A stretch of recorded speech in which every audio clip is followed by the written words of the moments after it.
Hello, everyone, and welcome to RHAP's coverage of Survivor 48 for Survivor Global. I'm your host, Shannon Guss, here back after a hiatus. I told the players, don't do anything interesting while I'm gone, and they kind of listened, and I do appreciate that, although some people are blaming me, which is fair because I brought that on by openly asking for it. And to talk about those few weeks of the show that I have missed from weeks 9, 10, 11, 12, getting into the finale. It's not going to be, like a full rundown of the last 4 weeks, but we will be giving out 4 weeks of Chissy points. We will be looking at kind of the macro storyline and how that played out over the last month in, I think, a pretty interesting, well, maybe that's too harsh.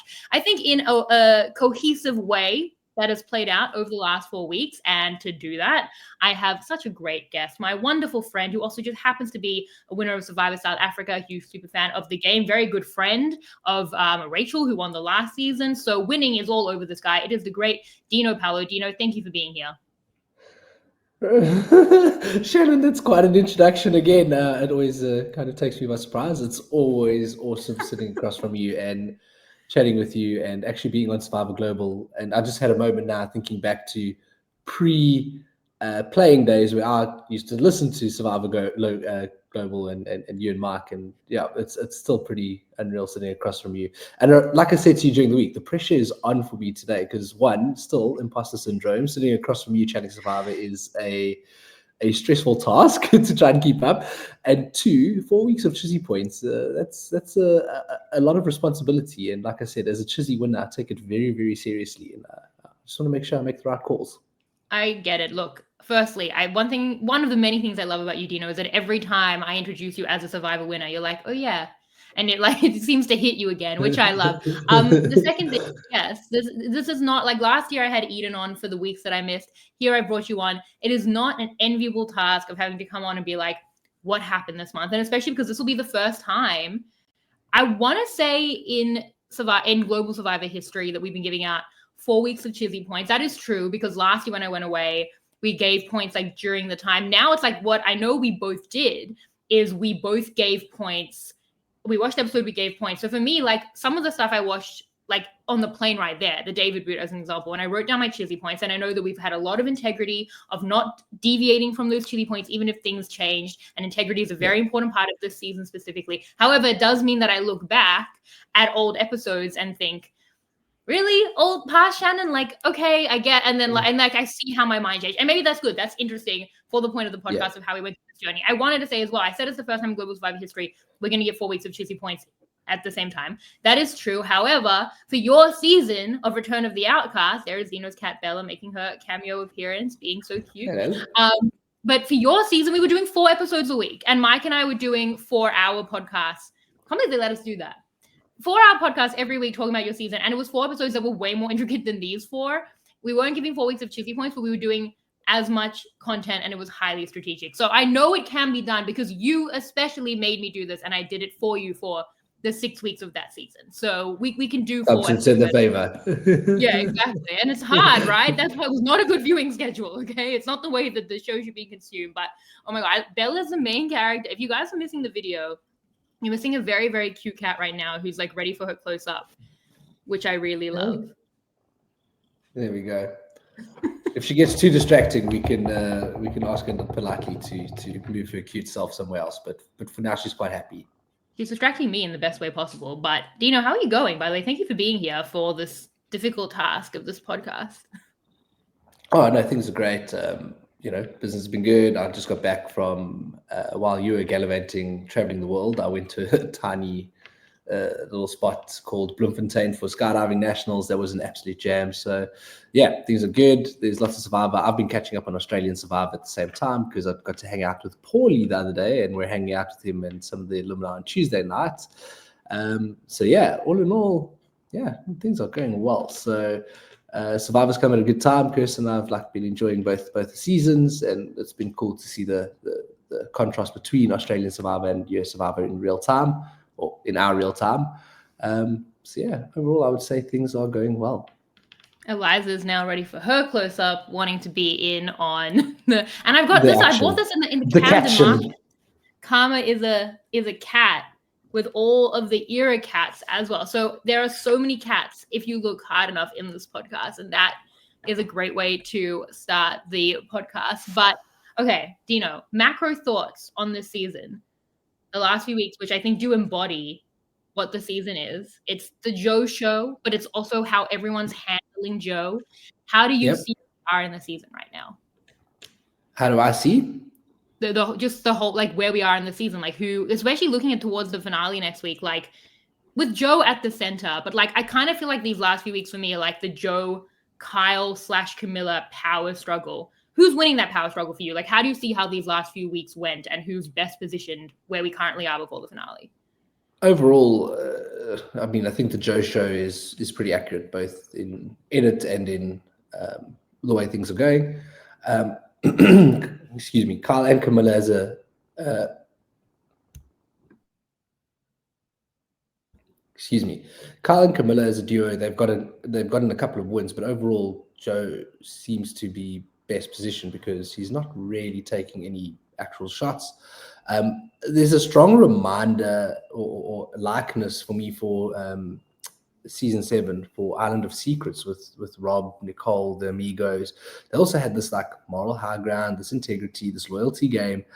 And people were waiting to take a shot at Rob, and then Rob goes on this immunity run and it makes it incredibly difficult. And so for me, there's this like similarity, although I think, Joe is this far more likable character and whatnot. But yeah, overall, I think the Joe show is winning out at this stage.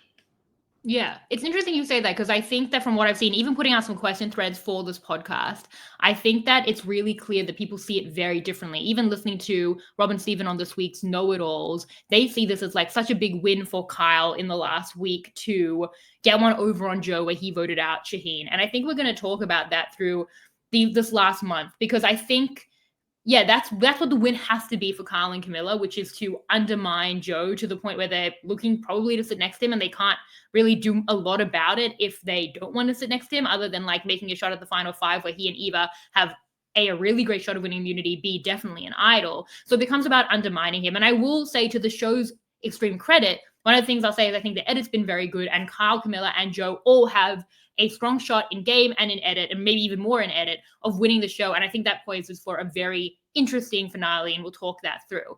However, for me, I'm a lot lower than like Rob and Stephen were, and than some of the listeners seem to be, on the undermining of Joe. And to start kind of in this last week, and we'll talk about it throughout, the biggest hits against Joe through this last month have been a hit on David that at the time I thought was a hit on Joe, thought was really bad for Joe and Eva, but it just helped them maintain the power structure. It wasn't even done without them. And then that kind of like is bookended here by the Shaheen boot, where it's like, oh my God, they made Joe vote out Shaheen. Like, okay. And if that's what it's going to be to a jury, if I were Joe, what I would be saying is like, and for what? Like, you made me vote out Shaheen so that you could take me to the end, because everyone wants to take me to the end, because everyone's crying about voting me out because I have so much power. Like, all of the little wins against Joe that even like Shaheen talks about in the X interviews, like Shaheen was the one choosing between Mary and Style. All these little details don't matter so much to me. And I see, we'll talk about Kyle's decisions and like not turning on Joe through the last few weeks.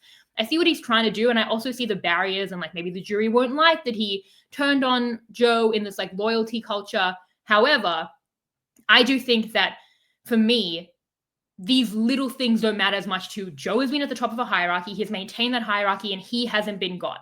And yeah, they've taken side swipes, but he's still maintained the power. For me, he's winning on that. I think for me, that's a winning game. I think that's the best game of the season. Can Joe speak to that at Final Tribal Council without tying himself up in self-imposed moral knots? That, I think, is the question going through. I think it's Joe's game to lose, and he may lose it. Yes. However, I do still think it's his game to lose. So I'm not as low on him having these minor losses, when for me, the fact that he's sitting here, final 5 with Eva and an idol, is already, to me, the win for Joe to this point. So I think episodically, I was a lot higher on Kyle, right? And I think Kyle and Camilla have gotten more wins episodically over Joe. So I was quite similar in thought to what maybe the listeners are thinking as well. However, I think going into finale, Joe is still in the driver's seat. And like you say, I agree 100%. It's his game to lose, because he set the tone and he set the culture for the season. He really did. The big question that I have is the jury. We see a lot of stern faces on the jury. We can obviously see David even posturing from the jury. So it's going to be quite an interesting one. And I think there's a case for each of these games. Like you say, the major four, and even Mitch with an outside chance. Going into finale, I think each person has a case to be made, and it's just about how well they make their case or how poorly the opposition makes their case, and also in combinations, right? And I think we'll get into this about like the combinations of the final three and what are the best combinations for each person to stand a good chance, because we see in a preview, Camilla saying that her best chance of winning is to, or either her or Kyle having the best chance of winning is for them to not sit next to each other at the end, is for only one of them to sit at the end, which I think is, I agree 100%, because you don't want to split those votes, So, yeah, it will be interesting to talk about the combinations that give each person the best chance of a win. Yeah, well, let's take it back a month. For us, Yes. well, actually, I did watch David on the plane ride over, but you, I think, have binged it more recently. But we're not going to go through it in too much detail. But I do think it is interesting to go through this last few weeks and how it's led to this point of where Joe sits and where Kyle and Camilla sit, especially because I think, in the 4 weeks I was gone, I did this math. There were 30 votes at a final 9, 8, 7, 6, 4 people go home. So 26 people remain in the game. How many of those people were blindsided by the vote and voted like wrong, as an example? Two the entire time of the 26, and that was Mary and Star here when David went. Every other vote is a split or unanimous. Even people were asking about Camilla voting for Mitch in this last vote. For me, that's a very clear, like, one vote split. It's all been very, very unified. So if actually 2 people got left out of a vote here, that's some intrigue that we had. And I definitely did see this at the time as a shot against Eva and Joe. Now we know that they retained the power structure. Now we know that this wasn't an opportunity to weaken Joe and Eva from like a Kyle and Shaheen in order to get them. It was a move. Like, it was again kind of this half measure, like the Shaheen boot, I think, where it was like it did help them in ways. But it helped them in smaller ways. It was about winning a battle against David, who was kind of coming for them and like onto them. But it was never about winning the ultimate war, I felt, against Joe, even though that's what I thought it could have been at the time. So yeah, What's quite interesting about this episode, and now looking retrospectively as well, is David and Mary are on the money, right? Credit to David. Obviously, he's been cast as stuntman, Mr. Muscle, and he's fought this like brawn thing. So maybe his tact and his approach, and Mary as well, hasn't always been on point, right? But in terms of how he's perceived the game, and Mary as well, they've often perceived it very, very accurately. And David seems to be the only one that really cottons on to the fact that Kyle is really close with Camilla. And there were some signs. There were just a few signs, that were high. We already know as in the audience, but players in game are obviously not picking it up for a very good reason, because Kyle and Camilla are doing an incredible job of playing that down. But David and Mary, they picked that up, So, credit to them, and it's just their approach that gets them got, I guess, So, they try and sell this to Joe. They're trying to alert Joe to it, and they get incredibly frustrated. So 2 points here. One, I don't see, like you say, Kyle and Camilla's move against David and Mary isn't necessarily a shot at Joe and Eva to weaken Joe and Eva, but it's more about removing a problem for them in the game, because they're going after Camilla hard, right? But again, does this then bode poorly for Joe's game at the end of the game? Because, somebody like, let's say, sits against the Kyle or a Camilla and go like, oh yeah, well, there's my number one on the other side, and there's David, now validated, going, I knew that, and you didn't listen to me. You're an idiot. I obviously knew more than you in the game. And you voted me out instead of them when I was telling you this. And all of a sudden that appeals to his ego, because now he's right and validated. Does Kyle and Camilla now all of a sudden pick up a vote, over Joe?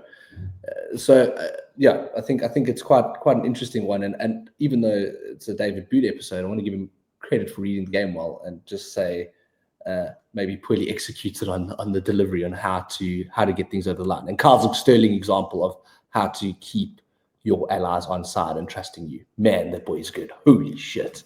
Well, I do think that, like, David's not voting for Joe. Like, if anyone hates Joe, definitely it's David. The thing about David being right is that David was right about them coming for him. And then they are doing that. David wasn't right, or wasn't even saying that they were ever coming for Eva and Joe. So for Eva and Joe, they kind of actually were just between these two sides of their alliance who were at war with each other, and like Carl and Shaheen, and Mary and well, Mary to an extent is an ally, and David, and they were in the middle, but no one was coming for them. So David was not a risk to them ever. And David wasn't even saying that Joe and Shaheen were working with Carl,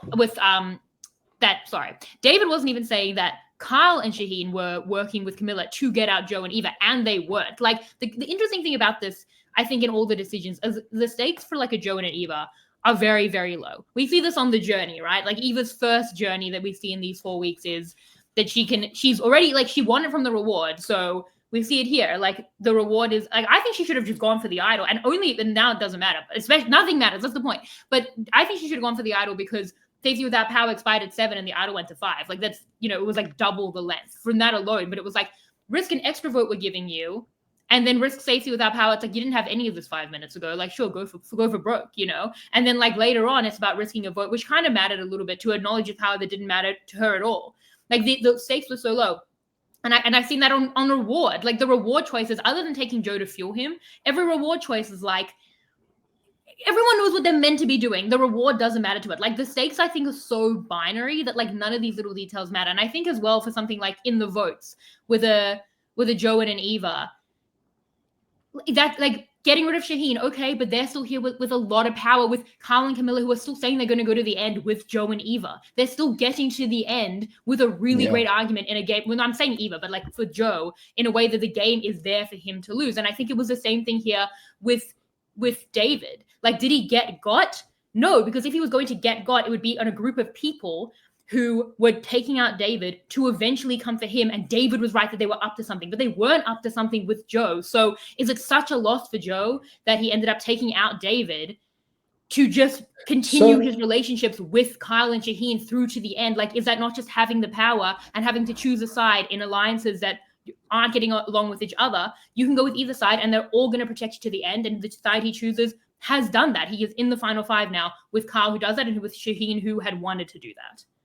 I'm going to do something that I don't think I've ever done, and disagree with me. Disagree to a point. Point. Love caveat, right? And we're going to use a little bit of the advantage of hindsight here, right? So I made my notes. I was like, geez, Joe. At the beginning of this episode, Joe is so the center of the game. You've got everybody coming at him from the different sides, coming to Lord Joe. Joe, this is the story. Joe, this is the story. So Joe is firmly in the middle, and everybody trusts Joe, right? And you're talking about, is there such a dent to him by choosing one side or the other? I do think so, because he's taken 2 people out of the game who trust him implicitly and are trying to actively work with him. And if he keeps both factions in the game, he's going to maintain his like center point position. And we see, and it's only through Joe winning immunities that his name gets taken off the table. We do see that there's enough people in the game to potentially take a shot at him. Yes, they're long shots, but in the subsequent episodes, we see people are like winding up, where Mary and David might not have done that, and Joe might not have been in that firing line, had that not been the case. So that's where I disagree slightly, is that he does actually expose himself through getting rid of Mary and David, because they were absolutely all in on Joe. So yeah, yes. I think he does lose out on that. I love the disagreement. Please don't be afraid to disagree with me. I think that that was terrifying, by the way. That was terrifying to me. This is why you're wrong, Dino. No, it's fine. I think that the thing is, maybe Joe's at like 100, and then this takes him down to like a 95, but he's still at a 95. And you'll see in the Chissy points, obviously I didn't know the way it was going to go, so we'll see how it goes. Joe's not going to get Chissy points for me in this episode. 100%. Alone. However, the move wasn't there to be made for him. And the storyline that I saw through the last month wasn't, Joe will want immunity, damn it, we were really going to get him.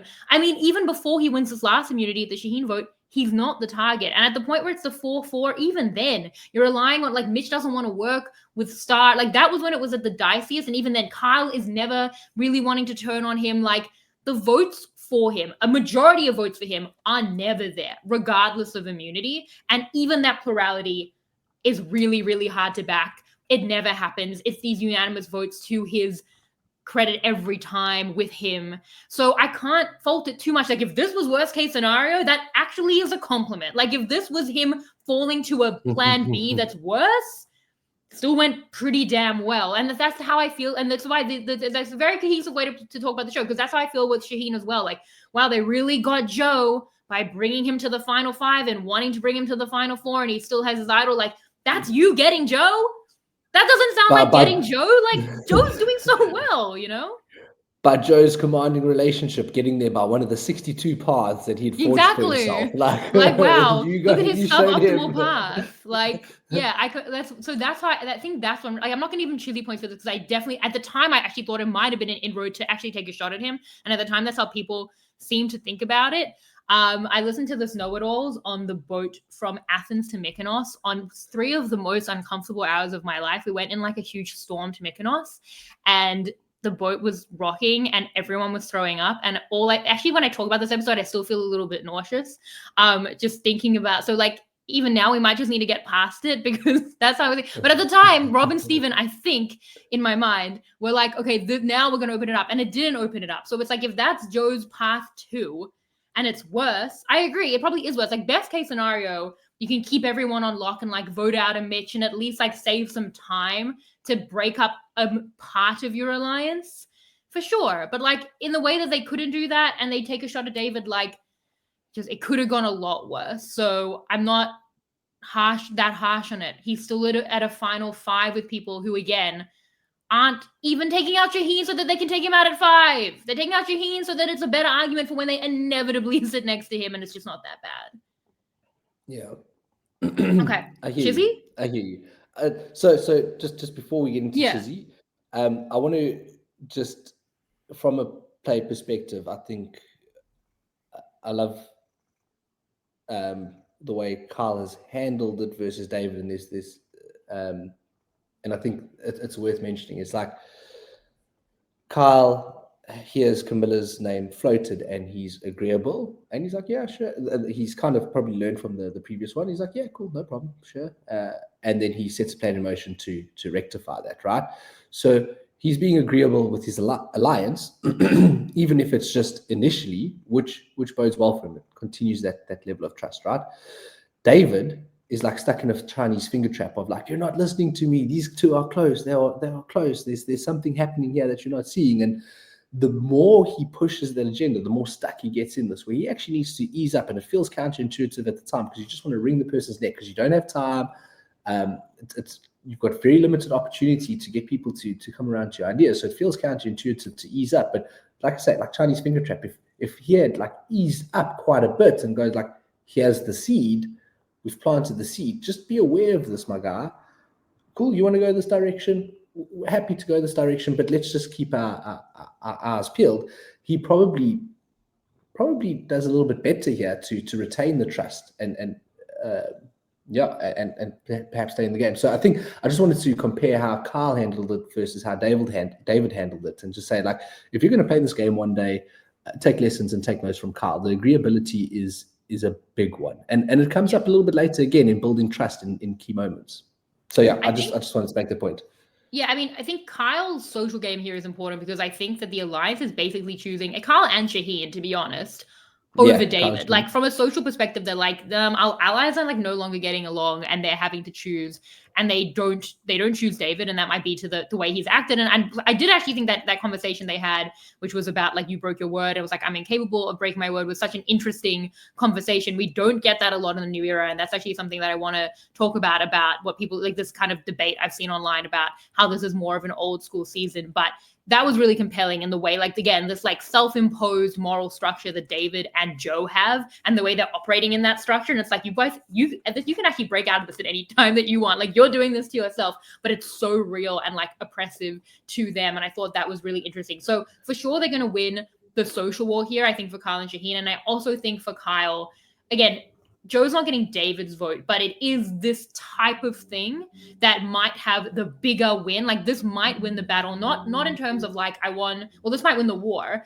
not in terms of like, I won the battle and then I got to take the shot at Joe, but to win the war of, Joe's the kind of person who can take out a David. Like, Joe is a hypocrite. Like, if they can start tripping Joe up at a final tribal council, if he can't speak to, again, his own moral code that he's creating for himself, a vote like this will speak to that and will help to trip him up where he might not be able to speak to it, as well as like someone like Kyle, the lawyer, can speak to that a little bit better. And where Joe, we've seen many times, like we've seen like a Mike Turner, you know, have these moral codes that become hypocritical that juries won't speak to. And I do think that that's the biggest damning thing for Joe. So any part that they're contributing to that for Joe to lose his own game is the look at the win for me for someone like Carl. And I think that stuff is in the edit. You know, we can see later on when like Joe is going to have, you know, the vote thrown on him from Mary. And he's like, well, why can't I just throw a vote on someone else? Why doesn't it matter? It's like, well, it matters to you that she's throwing a vote on you, you know, like that kind of like main character entitlement energy, I do think is there a bit for Joe. We also see that he says to the camera,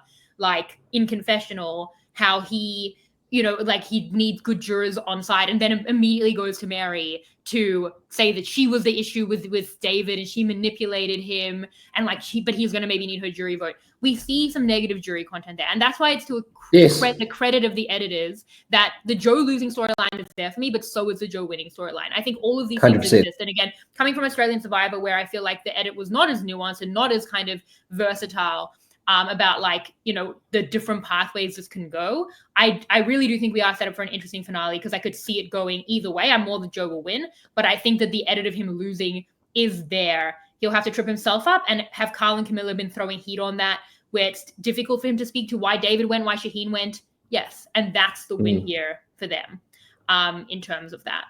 So should we do the Chissy? The first Chissy of the week? All right. Take it away, Jacob Sager Weinstein and MC Color. 1, 2, 3. 1, 1, 1, 3, 1, 1, 3, 1, 1, 2, 3. It's getting kind of Chissy. 3, 2, 1. 4 Chissy rounds in one episode that I'm going to be manually calculating. I'm sure this is something that will go incredibly well. Yes, for episode 9, at the time, I give 3 points to Carl, 2 points to Camilla, 1 point to Shaheen. I wasn't sure of what Shaheen's path was. Now we know that he just wanted to sit at the end with Joe and Eva, which we can talk about. I thought that he would win. Don't really love that, as we'll talk about for Carl in a similar spot, but I thought the 3 of them kind of won the day there, and I think it speaks for itself. Dino, who did you give points to a month ago in the David boot? Well, now I'm doubting my notes here. So 3 points to Carl, easy one. And then I think, you know, because we have that, you know, snippet of Shaheen talking about how he's been planting seeds of doubt about David over a period of time, and then the editors show each, you know, seed of doubt. I figured that Shaheen was quite instrumental in that, so I've given Shaheen the 2 points. Yeah. I didn't award Camilla points. I gave her an honorable mention just because of her phenomenal playing style and the fact that, like, as an ally, to have your number 1 out there doing all the work and you trusting that and not blowing up his spot, not blowing up your spot, it's maybe not the flashiest game in the world, but my God, is she brilliant. Like, I think she's phenomenal. And if you ever play Survivor, you want somebody like her, or you want somebody like Carl on your side. Dude, that's like dream alliance member. So I actually gave the 1 point to Mitch because, you know, his name was there on the block, but he's kind of, I don't want to say gotten himself into a position, but he's now in a position where, you know, he's getting a little closer to the core alliance. He's getting himself out of the firing line. And instead of being on the chopping block, he now becomes, and I think maybe we actually see it later, a potential vote that could disrupt things. A potential vote. Does it? Yeah. No, we know it doesn't, but the potential is there. Wonderful segue into the next episode. Mitch is the one who did throw out the David name, but I just felt like Camilla was actually working more with Carl and was actually more the catalyst to that, because that relationship is what actually started tripping David up to even get to the point where there was so much division. So I gave it to Camilla there, and I thought it was good for that duo to really open things up with Carl and Camilla, which they do in a different way than what we thought, as discussed. That gets us to the star boot. A lot of anger at Mitch through this episode in not going to the 4-4, which is kind of the easiest part of this episode, because I don't know that there'll be any debate around, like, obviously Mitch should have turned. I think that, again, like, and I've spoken about this in Australian Survivor recently, Mitch is a fear-based player. And we see this was a lot in Australian Survivor in the end game of, like, I can't do that because then they're going to come for me. And for someone like Mitch, there is some of the threat level there. We hear that he might be like a more of a threat than we think at a final tribal council. We see that he's funny. We see that he has a story. However, not more than like the Joes of the world. Like in this situation, Joe was immune. They were looking to vote out like a Shaheen. We can talk about who the target should have been. You will still have shields like a Kyle, like a Joe. And why would people you quote unquote don't trust turn on you? Because you have mutual incentive. I feel like I'm constantly screaming about mutual incentive. At a point, we have to all be working on mutual incentive. But yeah, I mean, Mitch was not playing to win, and not even that, was playing for safety, where even in his current path, he didn't have safety. Like, I don't even see why the other path is unsafe. And I also don't see how his current path was safe. Like, he wasn't in the core group and seemingly has gotten to this point by just like other targets being chosen, which was certainly not a sure thing. So I definitely think like if we're looking at Mitch as like a Chissy point getter in the past episode, it does immediately get to the point here where like, what was happening, Mitch? But I think that that's probably a couple of weeks late, but like take the shot, obviously. Yes. Take the shot, dude. Yeah. Yeah. And I think, you know, getting into this episode here, a couple of the notes I made, you know, Camilla pretending to be at the bottom. She's played that incredibly well. We know she's not as far at the bottom as Joe and them might think. The big takeaway for me was the fact that there was a shot, and it was a long shot, but the players that were almost there to be picked off with somewhat less to lose, coming to a plan that, yes, sadly doesn't come to fruition, to, you know, go to a 4-4 split against an impenetrable, what is a seemingly impenetrable alliance, I think is ballsy, and I like the gameplay. You know, you so often hear there's a difference between, and it's the same in poker, there's a difference between playing to not lose and playing to win, right?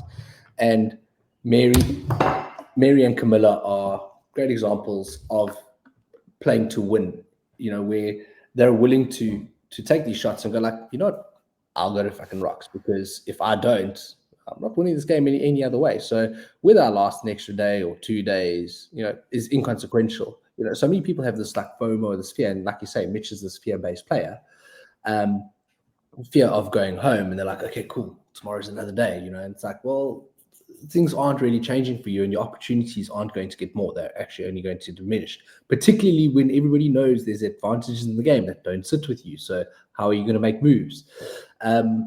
So yeah, sorry, that's a lot. That's kind of wrapping up my thoughts of the episode, but I have a huge appreciation for these players on the outside going like, I will go to rocks, because as a player who has been in the game, that fear of sorry, hello Bella, you agree, that fear of leaving that game, and the fear of leaving the game on chance, and any chance you put yourself, or any opportunity or moment you put yourself at risk, is huge. Like, do never ever underestimate how difficult that is psychologically. Now, burning on like absolutely fumes, you've got no sleep, no food, and you've got to make these life-changing decisions, game-changing decisions, which become life-changing decisions, and you've got to make the choice to put yourself at risk and to a game of chance, you know. So I have huge admiration for like Mary and Camilla in particular, for going like, hell yeah, let's do this thing, let's go to rocks, and yeah, so be it. Let's put them in a position, because they're the ones with something to lose, not us. And you're smiling hugely there for the purring, I take it. Yeah, Bella loves this point. She's purring literally like into the mic. I'm obsessed with it. This is a very relaxing podcast, so you can hear the purring in the background. But yeah, I do think Give me ASMR. well, I think that the central premise of like, do you risk your spot to take the shot, is of course like the theme of Hamilton. As I've discussed on a podcast already this week. It's not even the dichotomy that Mitch faces. Like, this is actually the decision that Kyle faces and will face, as we will talk about through the next 2 weeks, maybe 3 weeks. He's kind of lost the numbers by 6, but that's Kyle's actual choice. Like, Kyle risking his spot as another threat to take out like a possible Shaheen or a Joe, and then exposing himself, and then also pissing off a jury possibly, versus like just sitting and waiting and then maybe just losing to Joe and having his whole game suppressed. That's actually Kyle's decision. Mitch's decision is like, he's in a very bad spot now. It's not even blowing up like a fairly good spot and like wanting the safety of his spot to take a bigger shot. Like, his spot is possibly like less safe, you know, like he's on the bottom of a group that could at any point pick him off. They could have done it at any time. So I actually don't see that as much for Mitch. Like Mitch has to make the decision now at the 4-4 because he can't rely clearly on Kyle, who will not be turning in the next vote. If it was like, okay, let's take out Star because Kyle's coming over at 7, he doesn't even know that Kyle's as much of a chance as he was. He doesn't even know that, Kyle Camilla relationship that could pull Kyle across. And even the one we know about doesn't play out. So this was the shot. And I think that it should have been taken. Now, interestingly, I also want to talk about what happens if they go to Rocks and win. And they take out Shaheen, which is their choice, right? So they take out Shaheen and it works, right? Say they go to Rocks and like people turn on Shaheen and Shaheen goes. Or say they go to Rocks and like Kyle pulls the rock and goes because Joe's immune. But Eva stays. Actually, still a terrible, terrible space for this minority 4 who have flipped. Just to talk it through, because I didn't really hear this spoken about at the time, it would have been their 4, and they've had to already win Rocks or pull someone over. So that's already not a guarantee. So they have maintained their 4 through a big win here, and they've got into a final 7 where Joe, let's say Kyle still wants to be with them and hasn't flipped.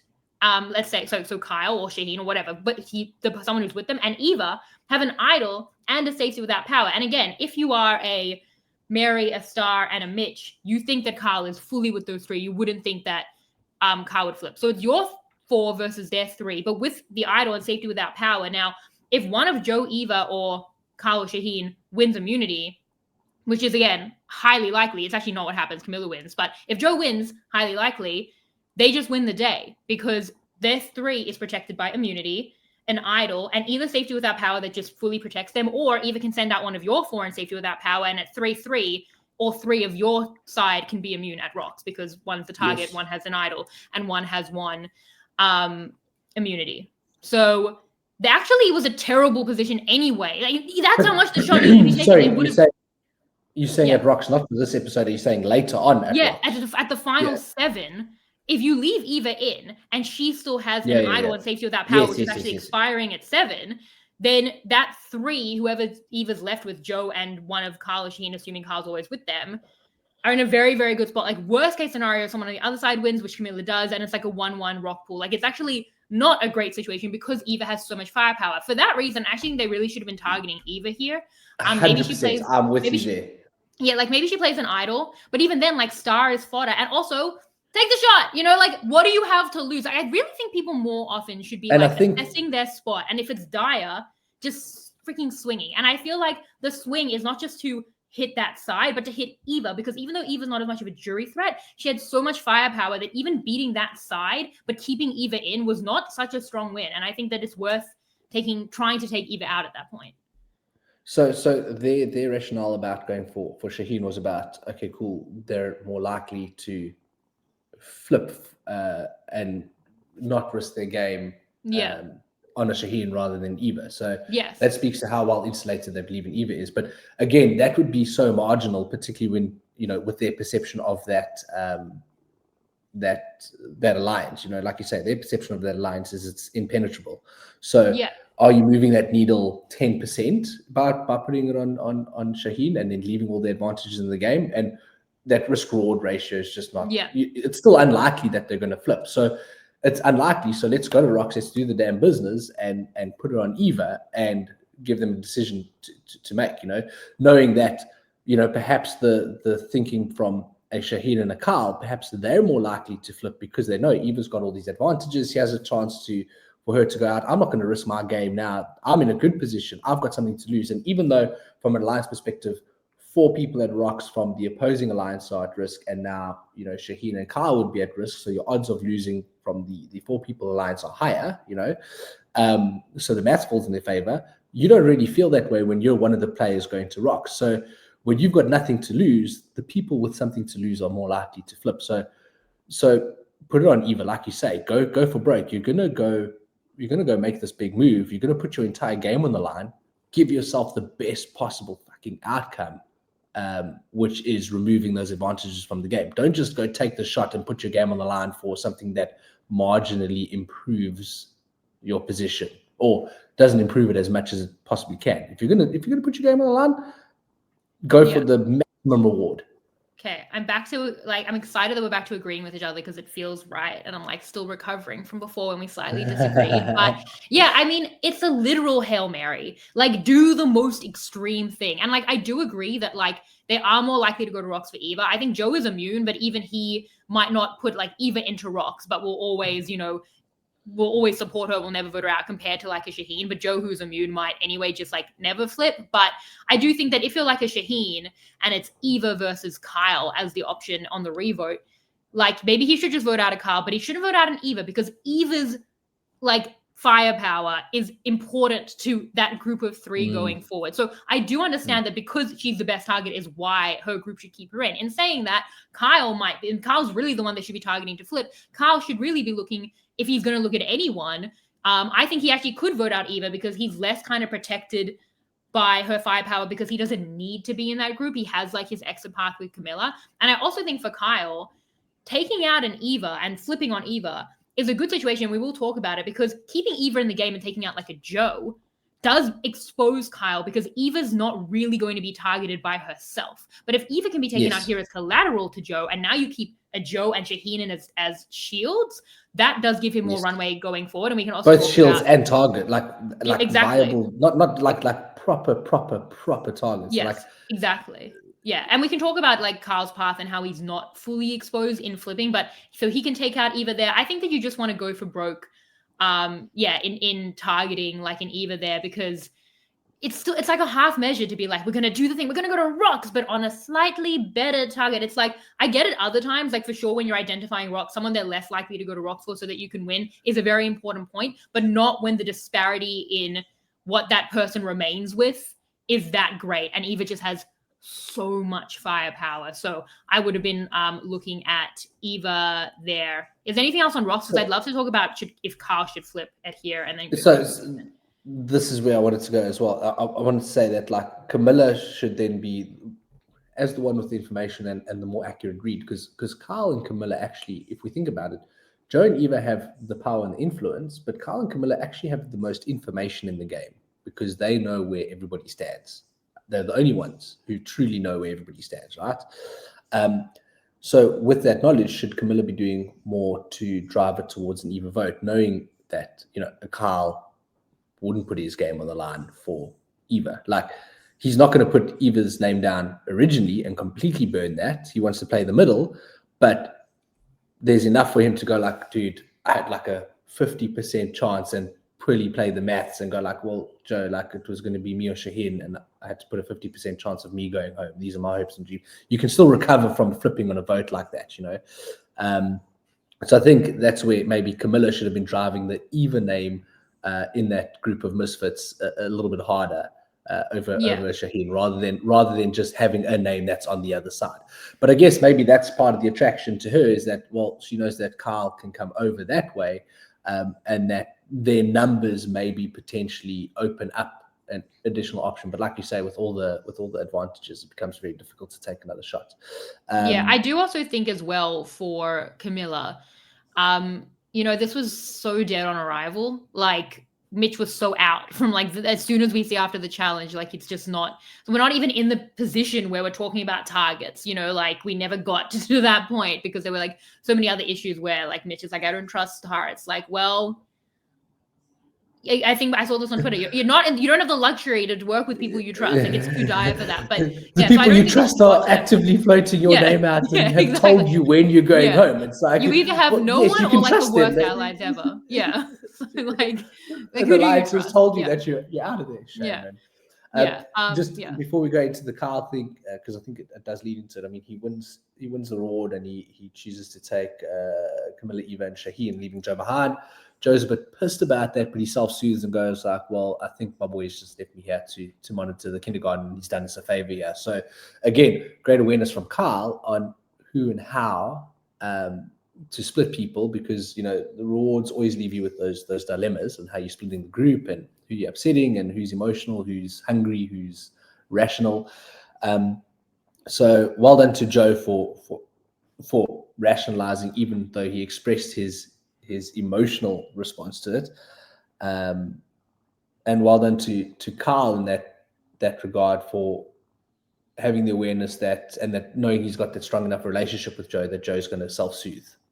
Yeah, this was also kind of annoying to me though, because it's like, I'm going to like really get them pissed off so that they can do Camilla's thing. It's like, if it's come down to them like being pissed off or not about a reward, like it's too far gone. Like there are so many other reasons to flip Mitch. Sorry, I haven't $1 million. had a chance in 2 weeks. Yeah, there's a million other reasons compared to whatever the reward this was, where it's like, but this will be the trigger. Like, come on. And that's on everyone else. But I do think for Kyle. So Kyle has two flip options here. Like he can either, well, not really. Like either he's going to be the one to flip when Mitch doesn't to rocks, and I'm like fully out on that because I think he should have the opportunity at 7, even though it is getting, it's blocked up even before that for sure. It's a really tough spot, but I don't think he should have to go to rocks. I think that's like too, like, again, it's about identifying where you sit in the game and how big the swing needs to be based on how dire it is. And for Kyle, it's not dire enough. So I don't think rocks is dire for him. For like the Mitches and the Stars and the Marys of the world and Camilla, like, sure, I see it, but not for Kyle. So once Mitch isn't doing that,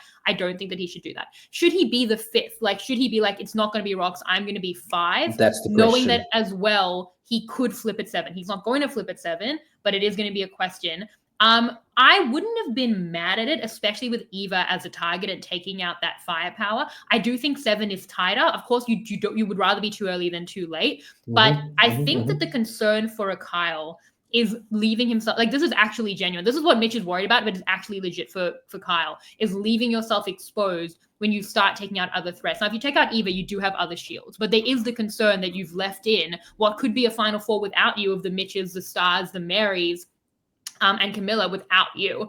And I don't think he needs Star to make the move. And I think he's leaving it a little bit loose to be in a 5 when he could get down to be at a 4 and really shore it up at 7. And I do think that is better for him. But if he wanted a Tony Vlaco style, be a little early rather than too late, knowing they have so much power with Eva as a target and keeping in those shields, I wouldn't have been mad at it. But I don't think he needed Star necessarily to make the move. I think that we can talk about 7, we're about how I kind of think he can maintain power and protection while making a move at 7. And I think 7 was the spot for him, but like I never would have been mad at it. Although I think 7 really was the spot. What do you think? So again, looking at it at this episode in isolation, is I can see and I support why he made the decision he made, right? You're in the middle and he's playing this game down the middle and he wants to maintain that. And there's an opportunity where he lets them take a shot and he can maintain his middle position and therefore not exposing himself and. Kyle playing the middle, he's trying to give himself as many routes to the end as possible, believing that he can out-talk anybody at Final Tribal Council, right?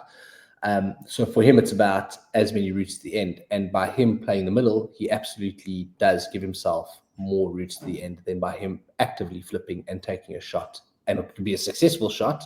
They never see it coming. The one thing that I didn't necessarily fully agree with the rationale was, he says he's burned so many jurors, he's concerned about that, right? He's already actively Let's talk about it. However, I'm going, okay, cool. You're worried about this person being emotional. You've got to now claim this move in Final Tribal Council and say, actually, you know what? I was there. I did burn you. And now that person, you're expecting them to get over it and forgive you in that Final Tribal Council. I'm like, sooner burn you here, play actively, let the move happen, than if I am genuinely worried about their emotional response to it, then put them on the jury at the very last second where they don't have time to process and. So again, this is nitpicking a very good game that he's playing. It's absolutely nitpicking, and it's not that simple when you're in the moment. But I didn't think that his concern about bitter jury was the best reason for him to play down the middle, because it almost takes one of your strategic points off the table at Final Tribal Council as well. Yeah. I prefer to talk about this almost at the final 7, because I think that was Kyle's opportunity to flip and he didn't take the opportunity. But I'm happy to kind of get into it, because this is where he voices that. This is it's like 2-week thing. And again, I think 8 is like an imperfect flip, but still some intrigue there if you want to get in on it earlier. Especially because, by the way, if you vote for Eva and she plays her idol, it really does seem like Star would go. And then at least you've taken out the idol. Like, at least that frees things up a little bit at 7. So, like, you would have, like, gained and had that fodder. Like, kind of what Mary is saying that she can be later. It's like, if they're protected, I'm the one who's going to take the hit. Like, Star could have taken that hit and they lost that opportunity to at least get an idol out. Like Eva and Joe are there at the final 5 with the idol, and they never played safety without power, like just walking through the game. Anyway, that's the first thing. For Kyle flipping at either 8 or at 7, and 7 is a much more perfect flip. On the jurors getting angry, I do think that this is legitimate. I do think that this is one of the central questions of where we're at in the last month of Survivor, which is you have to obviously play to the jury you have to play to the season you have, the players you have, and the culture that you have. And I think that we as a fandom, though, have a little bit overcorrected, because for so long, definitely Jeff would be like, make the move. And right, like I've been saying a lot, make the move. To the point where now it's like, no, you don't want to always make the big move. That's like big move-itis. Like we don't need to do that. And especially in the new era, because often people will just do random big moves against their number one ally. And we're like, no, that's not always right. Actually, don't make the move. But the reason that we've self-corrected too much is when you're like, no, don't ever make the move. That again is too homogenous and too broad. It becomes about looking at everything individually. And Kyle shouldn't make the move because it's always right to make the move. He should make the move because I think for Kyle at 7, it is the better choice. And I want to look at like the 2 things for him, which is 1, jury, and 2, protection or insulation, or like how exposed it'll make him. And from the jury perspective, I think it's a little overblown. Like again, Joe could doom himself. Joe could tie himself in knots. Kyle could be relying on speaking better than Joe and, giving these cracks for Joe to fall into through the game and like pointing out his hypocrisy. And if he is reading the perception of Joe better than me, or the jurors better than me, and if he can capitalize on that, I'm happy to wear that next week and to credit him for that when he wins the game in that way. But I do think on the back of Joe not completely screwing this up, which he might, I don't think that the jury is so emotional or physical or loyal based. Like David for sure. Joe, if you take him out, will be angry. You probably won't get his vote. And Eva, probably a tricky vote, but you might be sitting next to someone like an Eva.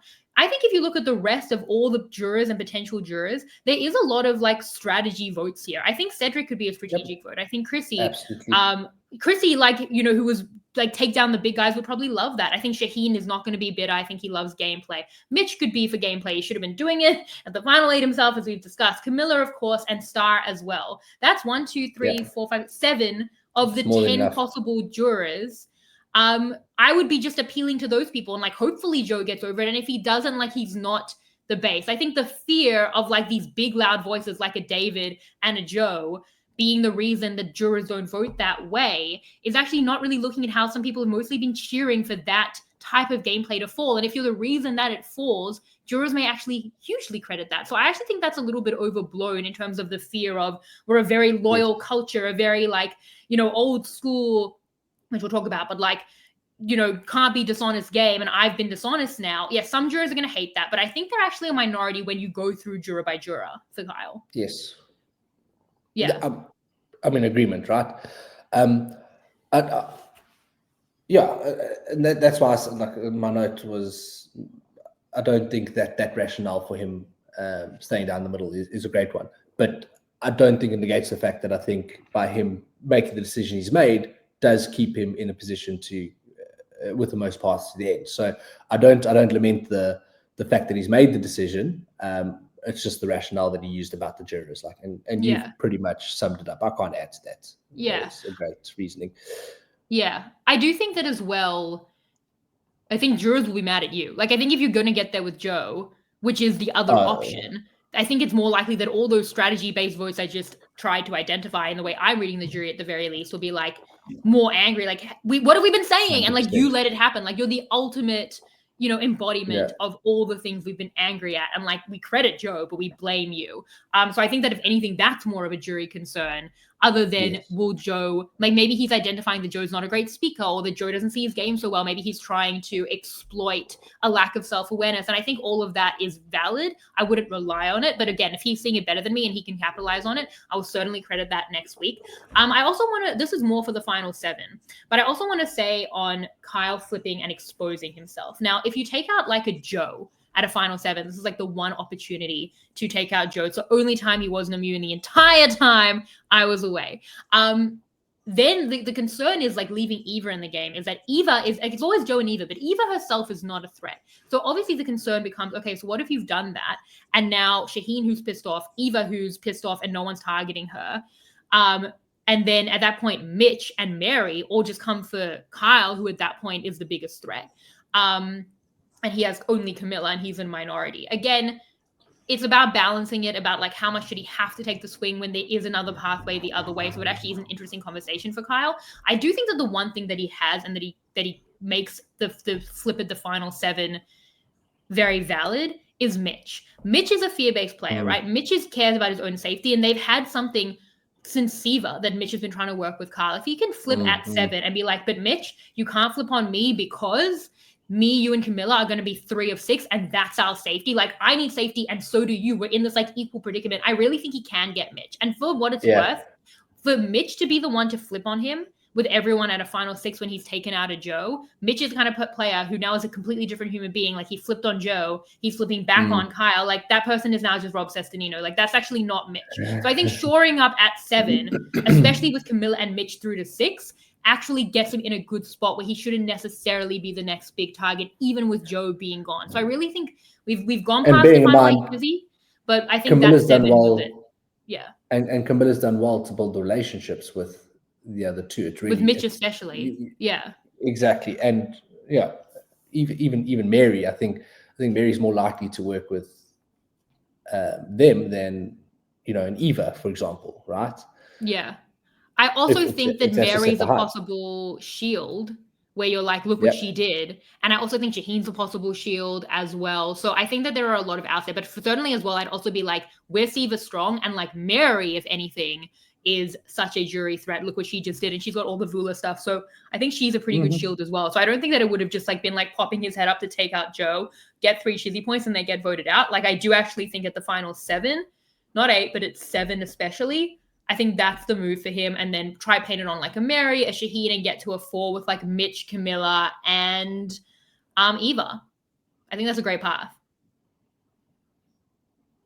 Yeah, we missed the final 8. Where are we? No, yeah. So you jumped ahead a little bit because you're going to the final 7, and I'm like, I wanted to go back to let's go back. Just a point on the episode for episode 10 is. We're just talking about the moments of do they take the shot at Joe Eva at final 8 before we even get to final 7? Do we take the shot there? And one of the questions I had was, this thing fell apart. Joe wins immunity. It might have had a bit more traction prior to him winning immunity, and then it loses all its legs when it shifts to Shaheen, right? And Eva's kind of not even on the table. Do you think there's a chance that they must up this Rock's plan if Joe doesn't win immunity, and they think Joe's a juicy enough target to do it? I don't think so. I mean, we'll have to hear from Mitch. It fell apart, so it was going to fall apart. Yeah. Okay. I mean, because that's the one thing where you'd really discredit like what he did against David. Like if he was really going to be an open target, then you have to credit the fact that he's been protecting himself almost every round with immunity. However, so much of it was not about Joe as a target. Like that was one part of it, but Mitch was like, I don't trust Star. Like that seemed to be a lot of it. And like, is Mitch going to trust Star more for Joe? Like maybe if he's that juicy, but it felt like there were just other issues as well. And also I know, okay, like we're getting ahead of ourselves because Kyle's decisions, I think, are again, so like recurrent through these 4 weeks. But I don't want to go through without mourning Star, who, like has been gone for weeks, but I'm still in mourning, that this was like her what a cool character. She was amazing. And the producers, the editors, this is like the one more her swan rap, more her swan rap than swan song. It was wonderful. And the editors didn't do her justice. Like her castmates didn't get her. The editors didn't get her as much as they should have. We got her and we love Star. I will say, like, it's painful that she was left out of the David vote. Like, so interesting as well that like Eva and Joe are like such swing votes. Like, I don't think anyone's doing anything without them anyway. But like at the David vote, especially because Star's not even with the people on the bottom. She's with David from the post swap. And that's like such a credit to, I guess, how this like core group, even in David going home, have like amassed all of the little side arms for themselves so that they only got together when David almost got together, when after David was taken out, and then Star and Mary are going to get together with Mitch. And the fact that they voted against Mitch was like, again, such an issue that he had. And that just speaks to how much controlling power this group have had, that they were able to pit the people on the bottom against each other, and something Joe may have been relying on, which played out at the point where David leaves. So yeah, I think that was really unfortunate. I also think that obviously she should have played her shot in the dark. Like, it's not even an idol and things were dire enough. But like, Mitch telling her to play it feels like a fake out, because it's like, I don't like you. Like, you obviously just want me to waste it for next week. Ironically, I think her being like, I don't know if I'm going to play my shot in the dark was, I think, not a good move, because then it's like, well, we can't leave her in. She might have a shot in the dark next week, but Mary definitely won't. At the very least, you wanted to like play her shot in the dark. If it hits, they have a split on Mary. If it doesn't hit, either you vote for her or Mary. But like, either way, like, she needs to play her shot in the dark. You have it covered this week, but you don't want her as the 7th outside of your quote unquote 6th to have a shot in the dark next week where Mary doesn't. So it almost forced their hand to vote for her, that she might not play it, and she was saying that she might not play it. That was just my one thing for Star, but I miss her. She was wonderful. And look at Bella purring so loudly. In agreement of how much she loves Star. No. Kirsten and I mean, when we were sitting watching, we were just saying, like, what a cool human, what great casting. Also feel like a lack of justice in the sense of, like, I would have loved to have seen more of Star. You know, we didn't get too much. We didn't get enough of Star, you know, this season. So I'm sad for that, and particularly when we've got these longer format episodes, and she's such a fun character, and whenever she's on camera, like, it's a joy to watch, you know. I'm also just personally very sad. I think it's also sad that she just didn't quite find her footing in the game. It was a struggle, and that can happen in a season. You know, it might just be the group you're with. It's not even necessarily a reflection on you as a player. Yes, you can say, if you play a better game, you'd be able to find the footing, you make a plan. Like, even Mary, who's been, you know, at the bottom, has been making plans and whatnot. But I'm not going to sit here and criticize gameplay. I just think, I think she was an absolute joy, and what a cool addition to the season for sure. Yeah, it was interesting. They kept saying that she was like too chaotic to work with, and like, you look at like someone like Venus in 46, like, that actually kind of was true of Venus. Like, it actually screwed up a lot of people's plans. Like, Charlie, for example, needs to work with Kenzie, who's going to beat him over Venus because she's unworkable. And that was actually true of a lot of people on the bottom not being able to work with Venus. Whereas I never got that for Star. Like, maybe it just didn't translate from a TV element. Maybe they were just misreading her in a way that was kind of unfair to her. But I don't think Star should have been the reason that the people on the bottom couldn't get together. Like, I don't think that there was enough there for her being so chaotic. Whatever they were reading. Maybe her personality, her personality is big, vibrant, and her personality comes off as maybe chaotic. It doesn't necessarily mean her gameplay is as chaotic as that. Yeah. I mean, it needs to be pretty egregious to basically be throwing in your game, you know, to not work with her at the point where it's this dire. And I can't imagine how it could have been. I've seen it before again, but I don't think it could have been that for Star. But we kind of went past it. But let's get to the episode 10. Chizzy, take it away, Jacob, Sega Weinstein, and MC Color. 1, 2, 3. 1, 1, 3, 1, 2, 3, 1, 2, 3. It's getting kind of chizzy. 3, 2, 1. Fun fact, I actually hung out with Jacob Sega Weinstein in London as well. Actually, on the day I bought the shirt. What a great day. One of many. What a great day. Yeah. How fun. He doesn't just exist in the intro to the Chissy theme song. He's a real person. It was funny as well because that is his claim to fame though, right? I mean, I don't think so. I think he has like a really good job in a life. But like then I hung out with Matthew Haywood from Survivor UK, and he was like, I saw on Instagram you hung out with Jacob Sega Weinstein from the Chizzy. I'm like, yes. So at least Matthew Haywood was like, hey, look, like, he was doing the like Leonardo DiCaprio like pointing meme at my Instagram story. It's like, that's the person for a future Chizzy winner a past Chizzy winner in Matthew Haywood as well. But for this Chizzy, the Rocks episode, the non-Rocks episode, which, by the way, if I had a nickel this year for every time they almost went to Rocks. Anyway, I'd have 2 nickels. I wanted to give Joe 6 points. That's what past me is saying about this Chizzy, because I felt like, what's Eva's path? What's Shaheen's path? We now know that Shaheen wanted to sit with them at the end. I didn't love where Kyle was at, even though I did understand Kyle not flipping. But past me wasn't crediting that. And then I guess all the other 4 lost out. So I gave 3 to Joe, 2 to Eva, and 1 to Shaheen with a question mark. And I have to stick by it because that's what I said at the time. What did you give? Yeah, so I'm also looking at it. For me, Joe absolutely wins out this episode. He keeps his 6 intact. He he wins a crucial immunity because he doesn't realize it at the time, but there was murmurs of a shot at him. So crucial immunity win, well done to him. 2 for Kyle, I've given, and I've given it for maintaining his alliances and his middle position. He hasn't burned Camilla. He didn't agree with her. He didn't not agree with her, but he didn't go with her on a move. But he's maintained that relationship, and she was like, "Cool, you do you. You can maintain your position. I'll do the dirty work here. I'll put my game on the line." He gets to play down the middle. He's still got all those pathways to the end. Whether we think they're winning pathways or not, stands to be seen. But I think he. It was also just difficult to see anybody else really benefiting from this episode other than Joe. So yes, he got my 2 points for sure.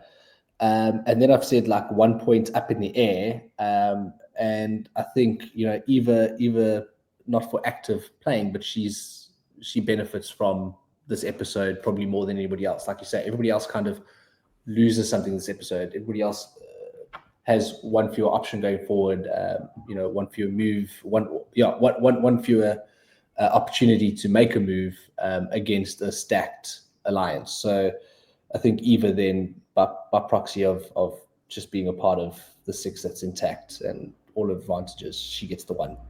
Okay, I'm doing so much math on the fly, but from where we're at of the people, well, actually, I don't have everyone else, but okay, I'm gonna have it by the end of this podcast. We're gonna know where we stand going into the finale. Chissy reading.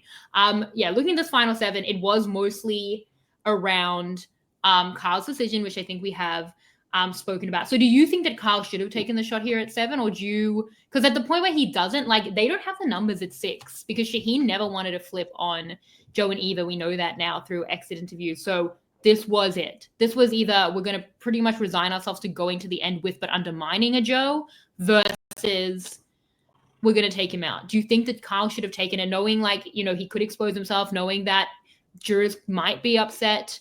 Again, we've kind of spoken about that, but what would you have done for Kyle here? Because I actually do think that this is like an interest. It's not like with like a open and shut case like it was for Mitch. Like I do think that Kyle's path, because he does have some option in the other pathway with Joe, even sitting at the end with Joe, like there's something there. I don't love it, but there's something there. So it actually is an interesting conversation for Kyle. So where do you sit with him at a final 7, taking the shot or not? Take the shot. I think particularly when you've just come off the back of Joe having 1 immunity, that Joe and Eva are both athletic. There's a lot of endurance, strength-based immunity challenges that could be thrown your way. So it's not just about Joe winning immunity. There's a double immunity threat in the advantages that Eva has. So your options are limited. So by not taking the shot here, you are basically guaranteeing that you can only get to final 5 or final 4 with them, and you're sitting next. So like you're guaranteeing their position at the end of the game, right? And not necessarily guaranteeing your own. Yes, you're in a very, very strong position. A strong, high likelihood of getting to the end. But I don't think he's giving himself the best case to win the game in this case. So then my views changed from episode 8 to episode 8, from episode 10 to episode 11, where I absolutely think this is the right time. With the information we have as viewers and what we've seen, this is the right time to take the shot.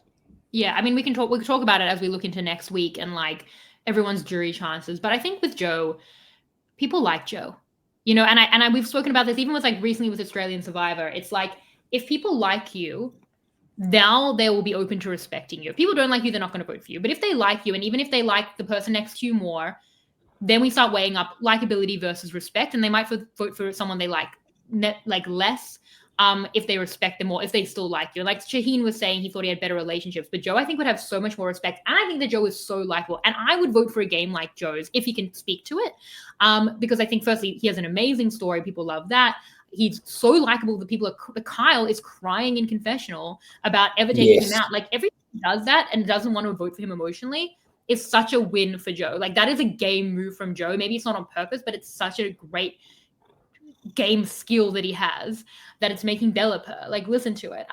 He might get to 5 or 6 immunity wins as we're seeing, which will be very, very impressive and something that David's probably not going to vote for him, but like some people might care about in this jury. Again, it's how much he can speak to him. It's how much he's going to be tripped up on his own kind of hypocrisy or lack of self-awareness. But you are relying on that there, where I think that he's going in it to win it. And it's not what I would bet on if I was a Kyle. But he's resigned himself to it here, basically, at Final 7. I think if Kyle doesn't win the game, let's say he's a losing finalist, right? So let's say he goes to Final 3 and loses. I think this is the moment of his coulda, shoulda, woulda. Players leave the game and we just go into those terrible cycles of coulda, shoulda, woulda, coulda, shoulda, woulda, coulda, shoulda, woulda, and it often comes to this like one specific moment. I suspect this would be the coulda, shoulda, woulda moment for him if that's the case. If he loses at like fire at 4 or something like that, I don't think then he reflects back on this, because I think he still backs his game enough to say, if I made it to 3, I would have won. And he gave himself the best shot, and he had all these opportunities and. So I think in the case of being a losing finalist, this is where he laments this loss of an opportunity. Of course, if he goes on and in any configuration wins the whole game, this is when he's going to look back at this and go, haha, fuck you, Dino Shan, I was right. Yeah, 100%. And I'm willing to credit that. I still think that he has work to do.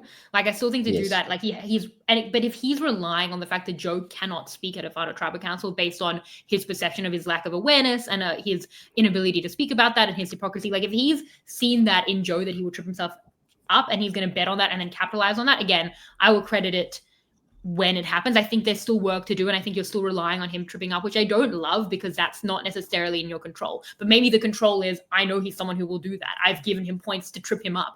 I've created votes where I've made him hypocritical. Good luck speaking to it. If there's something quite this stage, even if it's Joe screwing up himself. At this stage, he hasn't done the Shaheen thing, so it's not even as strong as that. But he has David.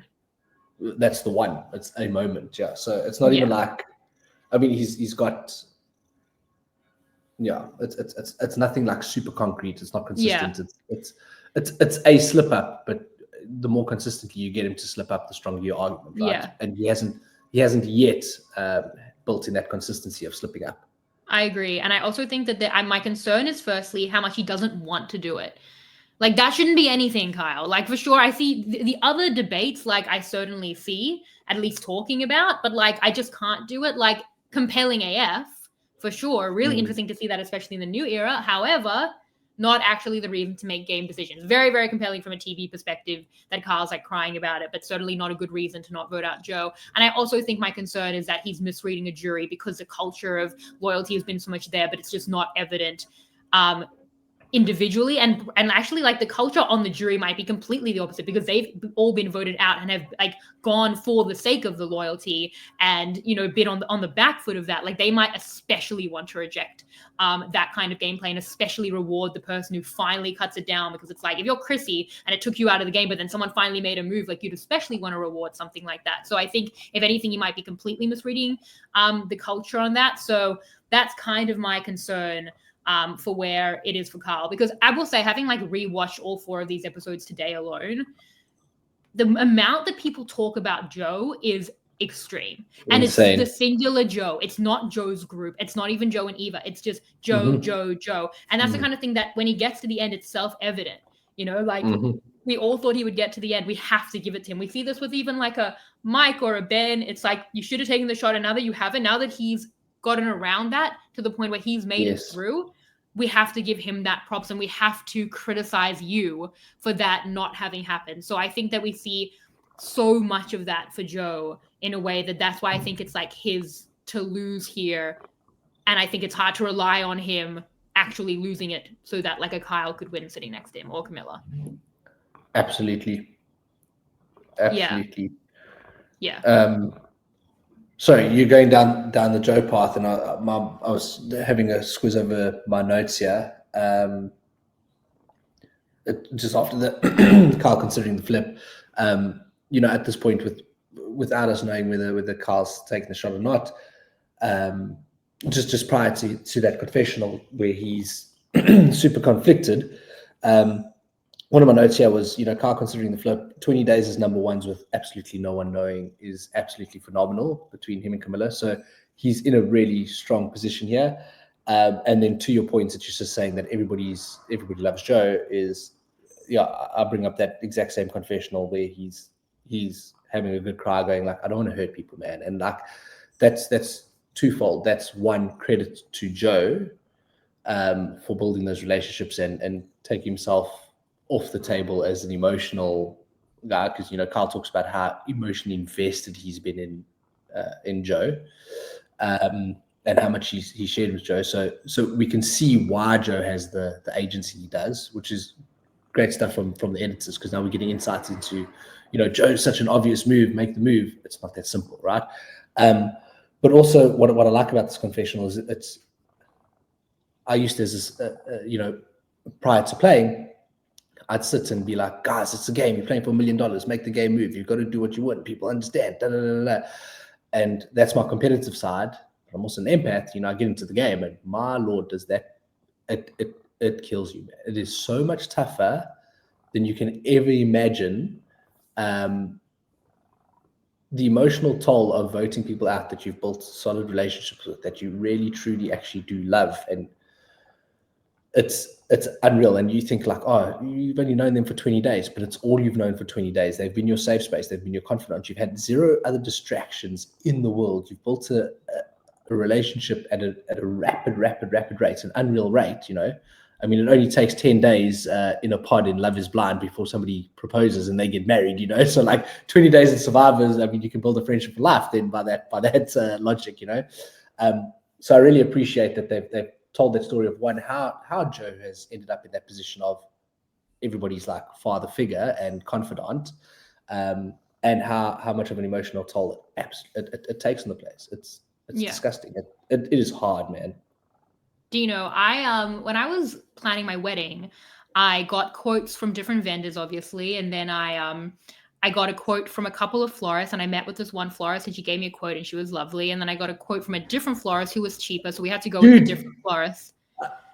I cried. I know where you're gonna go with this. I cried. It's so hard. It's so hard. For sure. Like I have to say, as a couch on my analyst, definitely, I'm like, make the move. My preference is that people, and we saw this in Australian Survivor recently, like cry about it, but then do it. Like that's what I want to see for sure. I couldn't be more of opposed to telling to people to just work on mutual incentive, make the move. I cried letting the florist down. She was a lovely lady. She deserved the business. The other place just had cheaper rates. It killed me. We're the same on this. I think I don't know how you played Survivor. I couldn't do it. I definitely couldn't do it, but I'm not out there being criticized, okay? And that's the choice I've made. Maybe you have to get voted out first and build up some sort of like, well, now I've got to protect myself and do what I need to do, because they'll vote me out anyway and build up, That's the way to do that. Yeah, for sure. What we haven't touched on here is I know it's because it's almost inconsequential, but let's have a little bit of fun with it maybe. But Eva chooses not to go for knowledge is power. Best plays, she did the right thing. She protected her vote. She didn't go for knowledge is power. Well done to her for having the awareness.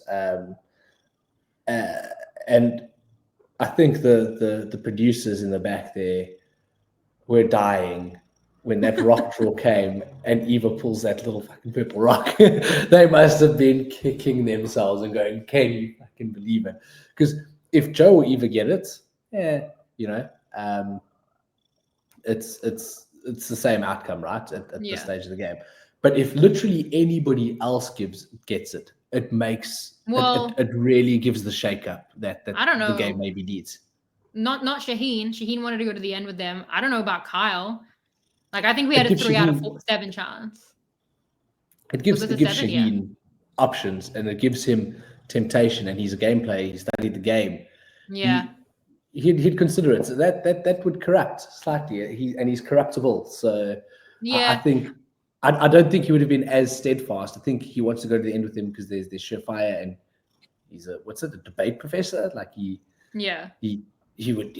backs himself to outtalk anyone, but at the same time, he's a Survivor player, Survivor superfan. He wants to make moves. He doesn't want to just sit idly by and let the game pass by and then talk himself up at the end. Like if there's an opportunity, I think he'll take it. So we can lament the fact that Eva got it, but at the same time, there's there's something comical about it as well. It's just like, and her approach is, it's like, hey guys, you would have all been dying when I pulled it. It makes no sense because guess what? It's knowledge is power. And it's just so funny the way she approaches it. And I have a huge appreciation for like how open and honest she is. And yeah, I mean, she seems super, super lovely, and you can see the pain on everybody's faces, like as like that could be our moment, you know, like a Mary just dying on the inside. I mean, yeah.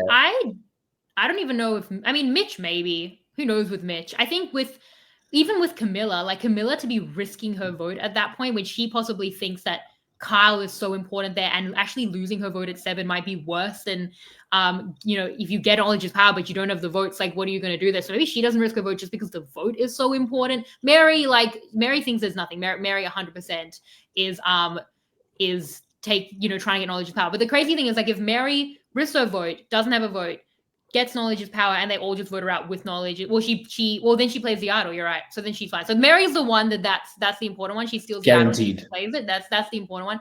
Camilla, I don't know if she risks her vote, because then she'd also have to steal Eva's idol. If she gets it, yeah, and then that would work for but then you have to gain that. You're risking your vote to do that. And so then it's a 3-3. You don't have knowledge is power. And she thinks that she's trying to get Kyle's vote over, and then they don't even have the numbers anymore. I don't know if she does it. I don't know where Mitch sits with things, because that's a very active move for Mitch to be stealing an idol. Kyle, I don't know if Kyle does that because Kyle's struggling. And Shaheen's in a similar spot to Kyle through all of these votes, except that Shaheen has less to flip to with Camilla and possibly with like Mitch and like a Siva possible thing. And also we know like really wants to stay with Joe and Eva. I criticize him the same way I criticize Kyle for wanting to go with Joe and Eva. I think that it's a bad spot in a similar place for both of them. And I don't back what he was saying in the X interviews about like, well, I was the real brain. It's like when people always talk about Joe, you know, Star calls him the brains, but like otherwise it's like people are all on Joe, and like perception is reality. That's the narrative. I don't think that like his moves are in comparison to Joe being at the top of the hierarchy and winning out to get to the end. So I think that Shaheen should make a move, but I think he has less to jump to. So I'm kind of more critical on the overall path, where Kyle, I think, has more options. So I don't know if it was as much like 2v5 as we saw, but it was definitely worst case scenario for production that like, yeah, she definitely doesn't need knowledge of power. So why would she risk a possibly important vote if there's going to be if there's going to be a flip of just a 3, say she thinks she has Kyle, which she should, that could make it 3-3. So look, it was a little bit important. Yeah. It would make it more interesting. It would make the dilemma more interesting, and it would be great to see how they play through. And again, it gives the other players a bit more agency in a way for their own outcomes, right? So Camilla decides to keep her vote over going for knowledge is power is far more interesting than, you know, and Eva just going like, don't need it, cheers, bye, you know. So even in that, even if the outcome is nobody has knowledge is power, how it gets there, you know, can be a bit more interesting. Yeah, I think as well with Eva, if say it was knowledge is power, say it's like another idol, even though her vote has been somewhat important, I think that you go for knowledge is power, because it's like if you just have a perceived 4 votes, they would have to be like, she just would have to just tell no one that she's lost her vote, and then 3 people aren't going to vote against the 4 probably anyway. So you just have the numbers on just the threat of that and the fear of that. We know she's not necessarily the best liar, but like if you can come back and just be like, oh, I kept my vote, then, and just give the same story that she gives now, but it's not true, and say you just kept your vote, then that the power of that 4 alone is probably enough. So the vote's not even that important, just like the perceived power of her vote is important. However, knowledge is power was so unimportant, there was no point. Had it been for something else, she almost might as well have risked her vote, and she probably would have come out okay with it anyway. And that just speaks to how low the stakes were on a group that has sewn it up beginning until end here with like Joe and Eva doing that. And again, then credit to Joe and Eva for doing that. And you know what, actually something I wanted to mention earlier was, Eva, starts this game and says that, with her autism, she does not pick up on social cues. She doesn't know who to trust, who's lying to her. Yet, she's actually got a far greater handle on it than she gives herself credit for, right? Case in point is, and again, credit to Joe, but she identifies Joe as that person and that confidant. And that has paid off incredibly well because he has been that, and he's never faltering. So she got that one 100% right? Other things that she gets right is like early in the game, with the whole David Mary debacle, she's like, well, I trust David and Mary for me. I don't trust them for the others. And she was 100% on the money with that. So like, you know, I just want to say like, you know, for somebody who talks about their autism so openly and says like, this is a real struggle for them, and this is where they lack, for, you know, she's really doing very well in an area that she lacks. And maybe her approach to things and how open she is, and sometimes strategically these little nuances on how you convey information back to people. Maybe there's quite she's a bit too straightforward at times with that. Like, I mean, if you're being super critical, but her reads on people have actually been really, really good. So I just want to say, like, fucking big up to her, and I hope she sees that and she kind of trusts her intuition a little bit more going forward, because she obviously does have it in her, more than she thinks she does. Yeah, well, I'm about to disrupt that a lot when we talk about the Chissy. I do agree with you generally, and I've been giving her Chissy points to this point, but as I can see from my notes, it started falling off right around here. So take it away, Jacob Sager-Weinstein and MC Color. 1, 2, 3. 1, 2, 3. It's getting kind of Chissy. 3, 2, 1. We're doing well. I started realizing here, I'm like, you know, we talk a bit about like what's Kyle gonna do against Joe, what's Shaheen gonna do. I'm like, what's Eva gonna do? Like, what is Eva's winning path here? And that's when I stopped giving Eva Chissy points, because I was like, you can't just be like Joe and Eva. Like, one person's gonna win, and it's not gonna be Eva. So, ironically, in the fishy, because I also binged a lot of know-it-alls in the last couple of days, Rob said that Joe should be getting the fishy every week until he wins the game. And then this episode, they gave it to Camilla. I was like, Camilla, Mary, Mitch, all lost. I know. I was like, what? For me, I want to give Joe points. We'll talk about like the final week with Shaheen, but I was like, I want to give Joe points while he's still in power and maintaining control. Yep. So Joe got 3 points for me. And then again, I felt like he should have got 6. I didn't have anyone really to give it to, but I didn't want to give it to Eva, because I'm like, Eva doesn't have a plan other than sitting with Joe. And we barely talk about it, because it's just, that's all there is. Like, we're criticizing it or talking about it, or at least like debating it for like the Kyles and the Shaheens. Like, Eva as much like can't beat Joe, and what is her path? And she has no other path. So Eva, I don't think has a winning path, and we can talk about it for next week. But I think she got into this kind of parented role with Joe, which really showed her age, which will make it hard for her to get respect and be voted for. So I've stopped giving Eva Chissy points, as much as we just talked about the good things she does. But yeah, if Joe wasn't such a nice guy, you'd call it Stockholm syndrome. Yeah, well, also, but it's just also like where, like, it's like Shaheen, but even worse. Like, where else is she going to go? But this is not a winning path for her at all. And the way that people talk about her, more than anyone, more than Mitch, more than anyone, I really don't think she has a winning path. So I'm not giving Eva any more points. Joe gets 3. So then I'm like, who now? Can't give it to Camilla, Mitch, or Mary. Mary went home. Who couldn't get it done here in this like unanimous vote against Mary. Also, this was the one where like Joe was being very paranoid about the vote split. And again, some of that speaks to how he might not speak well, might be hypocritical at a final tribal council. In this situation, I don't think the paranoia matters that much compared to the control that he's had. So I'm still giving him 3 points. And I think all of that is kind of like more like window dressing on like his actual structure and power in the game. I gave Shaheen 2 points, who's about to go home. But Shaheen, because we have the integrity of the Chissy, I felt like turning on them is more dicey for him. He has more of a foothold in this group, possibly than Kyle, although they are about to choose Kyle over Shaheen, but this is the integrity of the Chissy. I thought he had less kind of with the other side than Kyle, so this is kind of where he sits. And like in the way that Joe might not be able to speak at a final tribal council, that's the shot for Shaheen, so I gave him 2. And then I should be like criticizing Kyle the most, because I really think this was his shot. He should get no points for that. I don't like that he didn't turn. I should punish him the most. However, I do see how both paths are hard, and there's maybe something there. I said here I still think he has a shot.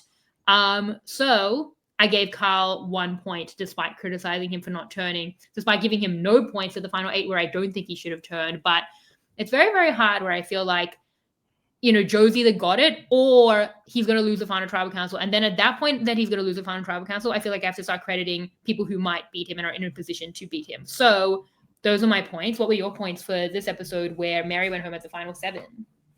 Again, I also struggled to see the additional points, but Joe 3, he's exposed, and, you know, Joe gets his way and he maintains his alliance, and, you know, he's got the emotional bonds. People won't take shots at him even when he's exposed, and that was the best time to take a shot at him. So easy Joe 3. I did what you didn't do, and I gave either the other 2. Again, it was yes. Now listening to your logic of going like, well, is she really strengthening her case to win the game? Not necessarily, but she does benefit from this episode again, so it's hard not to give her the points where I think everybody else's game is hurt far more than her game, right? I think. And I did something very unconventional, and please don't judge me here because I think my reasoning is sound. No, what is it? I gave Mary 1. Okay, that's fine. Even though she got the boot. Or something for standing up because they almost gave him the fishy. Okay, that's fine. That's fine. We're going to come back to talk about that. No, I'll tell you why. I love Mary, right? And so this is my thing. She's played from the bottom and from so many different tight positions, and she's willing to risk. She's the type of player that could have been and was so very nearly the catalyst to change this game. I appreciate the freaking hard ass work she put in, week out, or day in, day out, to get herself out of the position that she was in. And she came up with strategically sound ideas.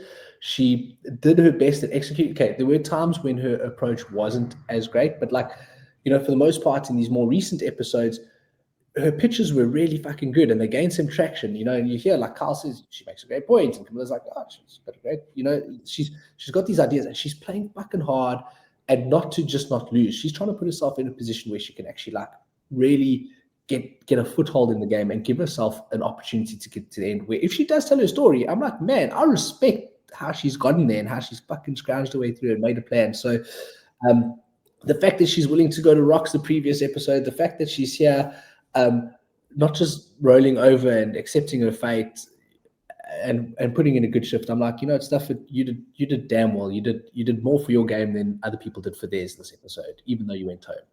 Okay. Well, math is hard. No. I mean, it's fine. There's no right. Joe got 3 and everything else is whatever. I'm not hard on it because I think there's nothing there for anyone else pretty much. I think through these couple of votes where Joe's just maintaining it, but math is really hard and my handwriting is terrible. So I don't know that I have this right, but it's very close. At the moment, I have Kyle on 23 and Joe on 22 going into our last Chissy points before the finale. So we'll see where that gets to. And I think that is correct, but we're going to have to see on the charts through the week. But, we got a meow from Bella too. She's like, that's wrong. I'm like, I don't know, Bella. I don't know. Okay. We're up to the final week. It took us an hour and a half. We're up to the week of the show that is relevant to the audience. I hope everyone is enjoying my little trip down memory lane for the two of us. But okay, so we talked about this at the beginning, and it speaks to the same thing. It's thank you for the cohesion of this podcast, players of the game. It's about where are we going to give Chissy points here? Is it Carl and Camilla winning because they denied Joe? Is that enough to undermine him at a final tribal council, or is resigning yourself to sit with Joe at the end enough of a win? Did Joe win this? Who for you wins the day on the Shaheen vote? Is it Carl/Camilla or is it Joe? Absolutely. So for me, there's this, a big part of it is making other players make mistakes. And again, you go back to a poke analogy. Anytime you can get somebody to make a mistake is a win for you. So they've actually actively gotten Joe to misread the game. And Joe is astute, man. I love his intensity, the way he watches people, the signs he picks up for, and that's just not like posturing. Some people are like, yeah, I'm very aware, I'm highly astute. No, he's in tune with people, and he picks up and instantly he's like, this could be bullshit. It might not be bullshit, and he's going to make a decision here on who's hoodwinking who here, right? And Carl and Camilla come up with a great story. They sell it in the right way as a duo. They do a phenomenal job. And again, because they aren't perceived as a unit, it's believable. They understand their perception. They understand how people perceive them individually. They understand how people perceive them together. And they do something that's pretty bold that could blow up every plan that Carl in particular has laid out here. Carl's big idea was to get to this point and make sure that Joe and Eva take them to the end. And he's putting that at risk now. He's been somewhat passive in some instances in the previous 2 votes to get to this position where they're guaranteed to take him to the end. And now he wants to shake things up with Shaheen as a risk because he knows that, he's talking about who's going to pull the move first, right? So I definitely think it's a win on Kyle and Camilla's part, because then Joe gets that wrong. I think what I would love to have seen is, Shaheen and Joe together at the sanctuary. Shaheen says, "Oh, do we take a shot at Joe?" How much of that factored into Joe's thinking of like, actually, Kyle might have a point because Shaheen's just pulled the trigger or is looking at pulling the trigger on Kyle. Sorry, did I say that right? Shaheen and Joe at the sanctuary, and Shaheen says to Joe, let's take a shot at Kyle. Right. Does this factor into Joe's thinking when Kyle says, "Hey, you were away, the two of us were talking, and he was talking about taking a shot at you." Does that play into the narrative here and cement some of that like idea that, oh no, Kyle's telling the truth and not Shaheen? So I think Camilla and Kyle do a freaking phenomenal job. And like you say, is it enough to win the game? Perhaps not, but I definitely think it strengthens their game and it weakened Joe's position. Yeah, I mean, it might have factored in for Joe because the legitimate thing that Kyle is using is the fact that Shaheen will go through every person and be like, what are the plans, just from like a, brainstorming position. Yes. Compared to, and where he does that with Joe as well. But we know from the exit interviews that he was going to go to the end with Joe and Eva. So it was more just about thinking about it. But you can't imagine that he'd be having those conversations because he does legitimately have those brainstorming conversations, even with Joe. And those are the same kind of should we do it conversations that he has with Kyle. And if you're using that, there's some validity to it, even though he's never going to follow through on it. I have gone back and forth on this. At first, I was like, strong win for Joe. And I still maintain that it's still a bigger win for Joe here. Now, it's the most that Kyle and Camilla can do. They can't take out Joe here because, again, they'd have to go to rocks. Anyway, Joe's going to win immunity, but even if it's, trying to, blindside Eva, they're never going to have the ability to split the votes because Joe wins immunity. They're never going to have the number in Shaheen. They're never going to have a majority here to take out Joe and Eva. The numbers have been lost because the vote wasn't taken at 7, and that's my main criticism, although I did just give Kyle a Chissy point for it. But that was the path that they chose. In that path here, they're undermining Joe. That to me is still kind of weak. Like, that to me is still just not what I would prefer. So it's still, for me, the fact that Joe can get here so protected in every possible way, to me, is the bigger win. He loses Shaheen, apparently on a bad read. However, much like David, that bad read is, well, suboptimal. You're taking me to the end instead of Shaheen. And that's still the worst plan. And it's still that they're going to the end with him. But it's not that bad.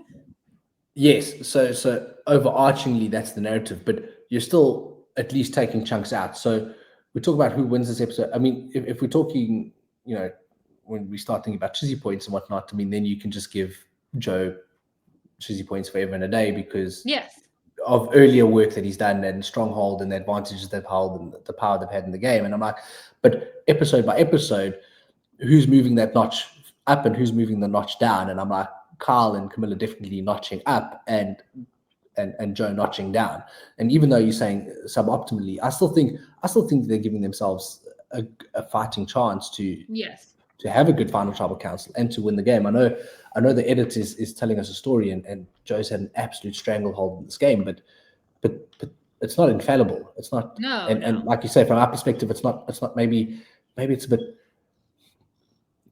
The way you talk about it's a bit grasping at straws, but I don't see it that way. I think they've done a really, really good job here, and on a player who is a game player, Shaheen, who respects gameplay, who won't turn around and be like, "Oh man, you guys screwed me." He'll absolutely respect that.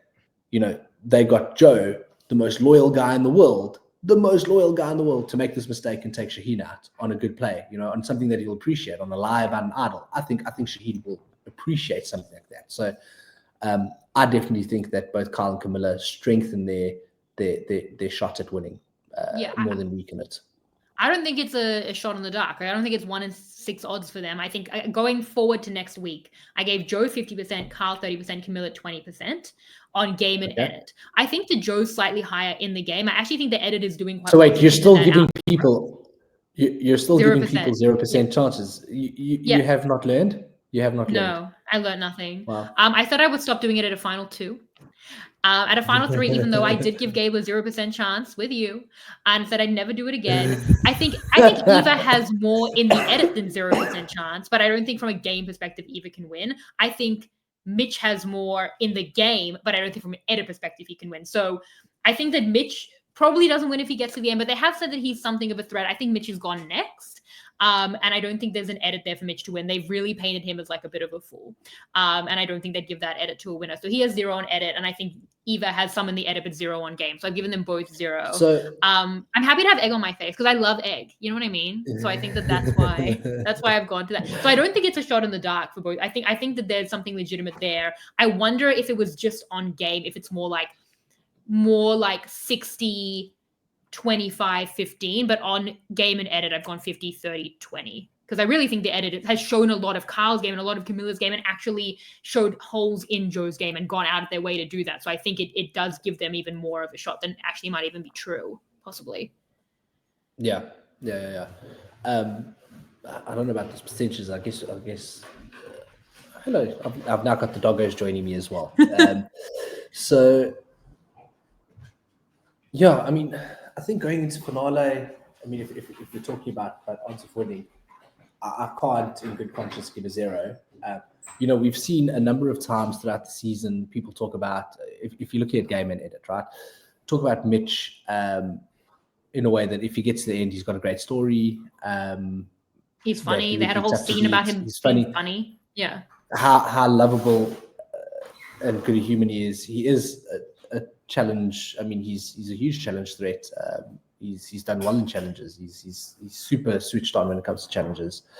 So I just can't in good conscience give 0. So I can give like 5 and 5. I think. Okay, do it. I think if Eva sits at the end without Joe, which is her only chance of winning, is like in a configuration of Camilla, Mitch, Eva. I think. Okay. That's probably, in my mind, off the cuff, her best shot at having a chance, because she's going to struggle to articulate a game, and somewhat, I think she'll struggle somewhat to articulate the game and hit the points the jury wants to hear. But I think Joe, being on that jury, he would advocate incredibly hard, and Joe had that influence in the game, and I think that influence will extend somewhat to the jury, right? He'd advocate hard for her. That gives her a shot. And I think Camilla, being the quieter of the two players between Kyle and Camilla, and her game not being as visual, gives Eva an outside chance. So again, I think Camilla, hands down for me, wins that, and especially if Kyle's on the jury, Kyle can advocate hard for Camilla. Yeah. I'm just talking about Eva not having a 0%, and the same for Mitch. And I think for Eva, Mitch, and Camilla, that final 3 is all of their best shots at winning the game. But it's an unlikely final 3. It's unlikely that we're going to see that as a final 3. It means someone other than Mitch has to go at 5. And someone other than Joe or Eva has to win individual immunity and then still beat the other one at fire. It's pretty tough. So I just can't, like I said, I can't give them a 0. What are the percentages you're giving then for this final 5? So I'm giving Mitch and Eva 5 and 5. I'll give Camilla a 20, Kyle a 30.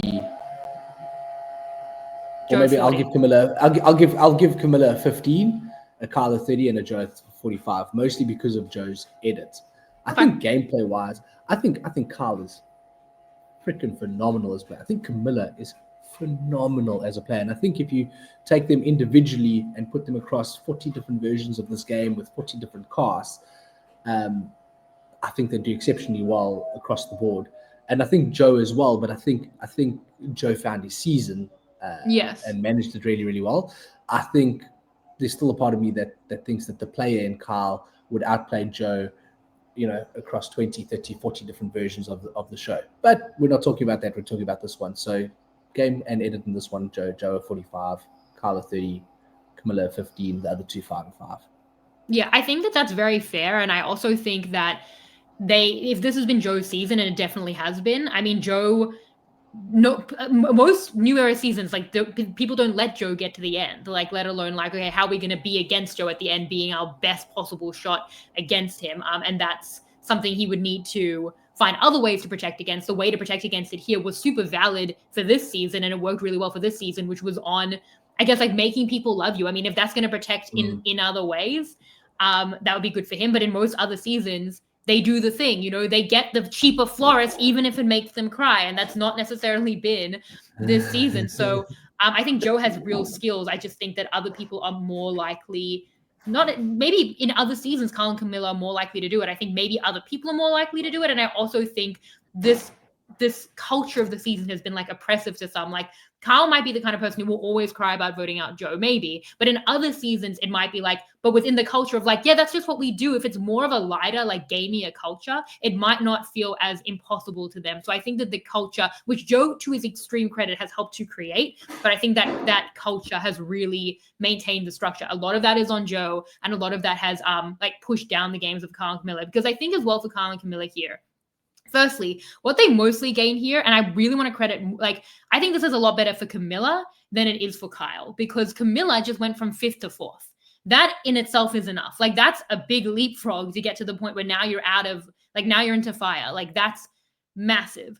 If Mitch was going to go here, then there's nothing they can do about her being out next. This is the first time that I feel like them being number ones has actually played out. And the best thing that Kyle gets is he can now have his cake and eat it too, where he wanted to be loyal to Joe and Eva, he wanted to be loyal to Camilla, and he's found a way where he can actually get to the final 4 with both, because New Era Survivor gives the out of you just need a final 4, and he actually did not have to choose between them because he got it done here. I don't think that's necessarily the best for him, because it probably means sitting with Joe, which I don't think is great. But in what he wanted to happen, he made that happen, and big ups to Camilla. It's a masterclass. Yeah, I mean, but I don't necessarily know that I agree with it being like, I think that he should just be taking the shot. However, when he could have. However, yes, for Camilla, she has now moved up, and for what he wanted to happen, he got it done. So that yes. I want to credit. I think as well, it's like, what makes a number one? This whole time, it's like, Camilla's my number one. Okay, but you've been empowering Joe this whole time. How is Joe not your number one? Has he not been here as well? Like, completely being fed by you this whole time, in terms of the game? Like, yes, but I think this is the first time we see that he can at least, he's protected Camilla many times at the Chrissy boot. He protects her, he gets her through. I don't know that I can say that she's been his number one in essence over Joe, who he's also maintained through this whole game. So I just think that's kind of an interesting thing. You can say it enough that person's your number one, but he's also been working with Joe this entire time. So I do think that it's a big individual win for Camilla. It gets Kyle what he wants, so I don't agree with it. And it does undermine him a bit, and we're going to see how that plays out next week. I think for Joe, I still have to give massive credit to the fact that he can't be taken out here. No one wants to take him out here. He then is immune here. Like, protection on every single level beyond what he should have. And even before he's immune, no one's even looking to take the shot at him. And I think that is insane to me. Like, at the point where Eva has an idol, Joe hasn't won immunity yet, the 4 of you should be like splitting the vote to flush the idol and take out a Joe. No one's even thinking of doing that. And like, that's at the point where like, okay, so Shaheen takes Joe through to reward to fuel him. Like, okay, maybe you don't want to like show them that you're going to be coming for him before he wins immunity. But at the point where if he doesn't win immunity, like, you can show them, because you're going to be splitting the vote, hopefully. But no one's even looking to do that, and he's taking him on reward. Everyone is empowering them at every single step. But the loss is that you took out Shaheen so that I can take you to the end. Okay? Like, I'm still sitting at the end. So that's what I would be saying if I was Joe. I don't know that it's enough of a win here. I think it's like the small wins against Joe's immense power. And I've gone back and forth on the Chissy with it, but I feel like, to me, Joe continues to just be winning to extremes. Even when he's losing, he's winning. Isn't that phenomenal? Really? Like, even when he's losing, they're taking him to the end. For me, that's a lot. I want to take a moment to go back and contradict myself slightly when I was talking about like the players winning all iterations of the season, and we talk about Joe having an immense hold on the season, and maybe it's not every season, but again, to Joe's immense credit, he doesn't have a hold on a season of players who don't know the game. They are game players. I mean, you've got your Shaheens, you've got Kyle, you've got Camilla, you've got Mary. They're gaming. They're playing freaking hard. It's not like he's got a hold on a whole lot of these recruits who don't get it. There have been a number of people who have fallen by the Joe game, who have bought into the culture to some degree, who really know the game, or even if they didn't buy into the Joe, they know the game and they were actively against it. So to his credit, it's not like he's done this and hit a luck with a cast that just doesn't necessarily know the game. He's done this in a highly astute game playing cast, and we're just frustrated because we're seeing their games being stifled. Yeah, and I also think as well, like David obviously hugely contributes to that culture. Eva having that relationship with Joe also in general contributes to that culture, but it can't just be like, oh, well, this was the culture for him, because he is also such a big part of enacting that culture. And we actually had a question from a listener that I thought was a really good question that feeds into this, from George on Twitter, who says, how important is intentionality in gameplay for you personally, as well as for the jurors? It's relatively inarguable that Joe has had a vice grip on this game since the merge, but how important is that in the case it was more a function of his personality rather than intentional strategy? And what I want to say on this, because I think it speaks to speaks to all of this, is, if someone tries to make a move and it goes badly and their intention is wrong and they get lucky or circumstantially, I'm harsh on that. Like, that's a lack of intentionality that I'm harsh on. But the fact that Joe is just so... Ooh.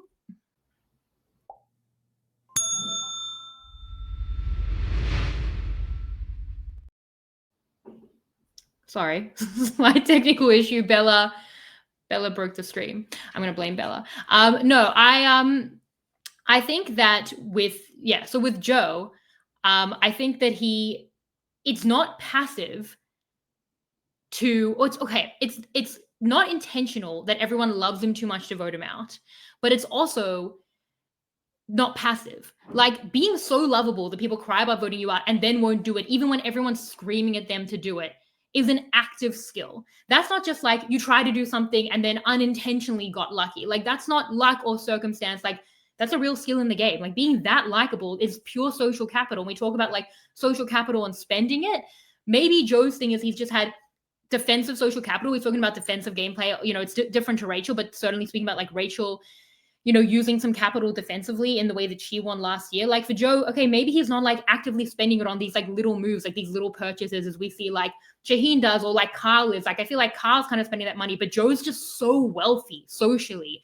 And that is a massive, massive skill in the game. So yeah, I really do think I credit it hugely.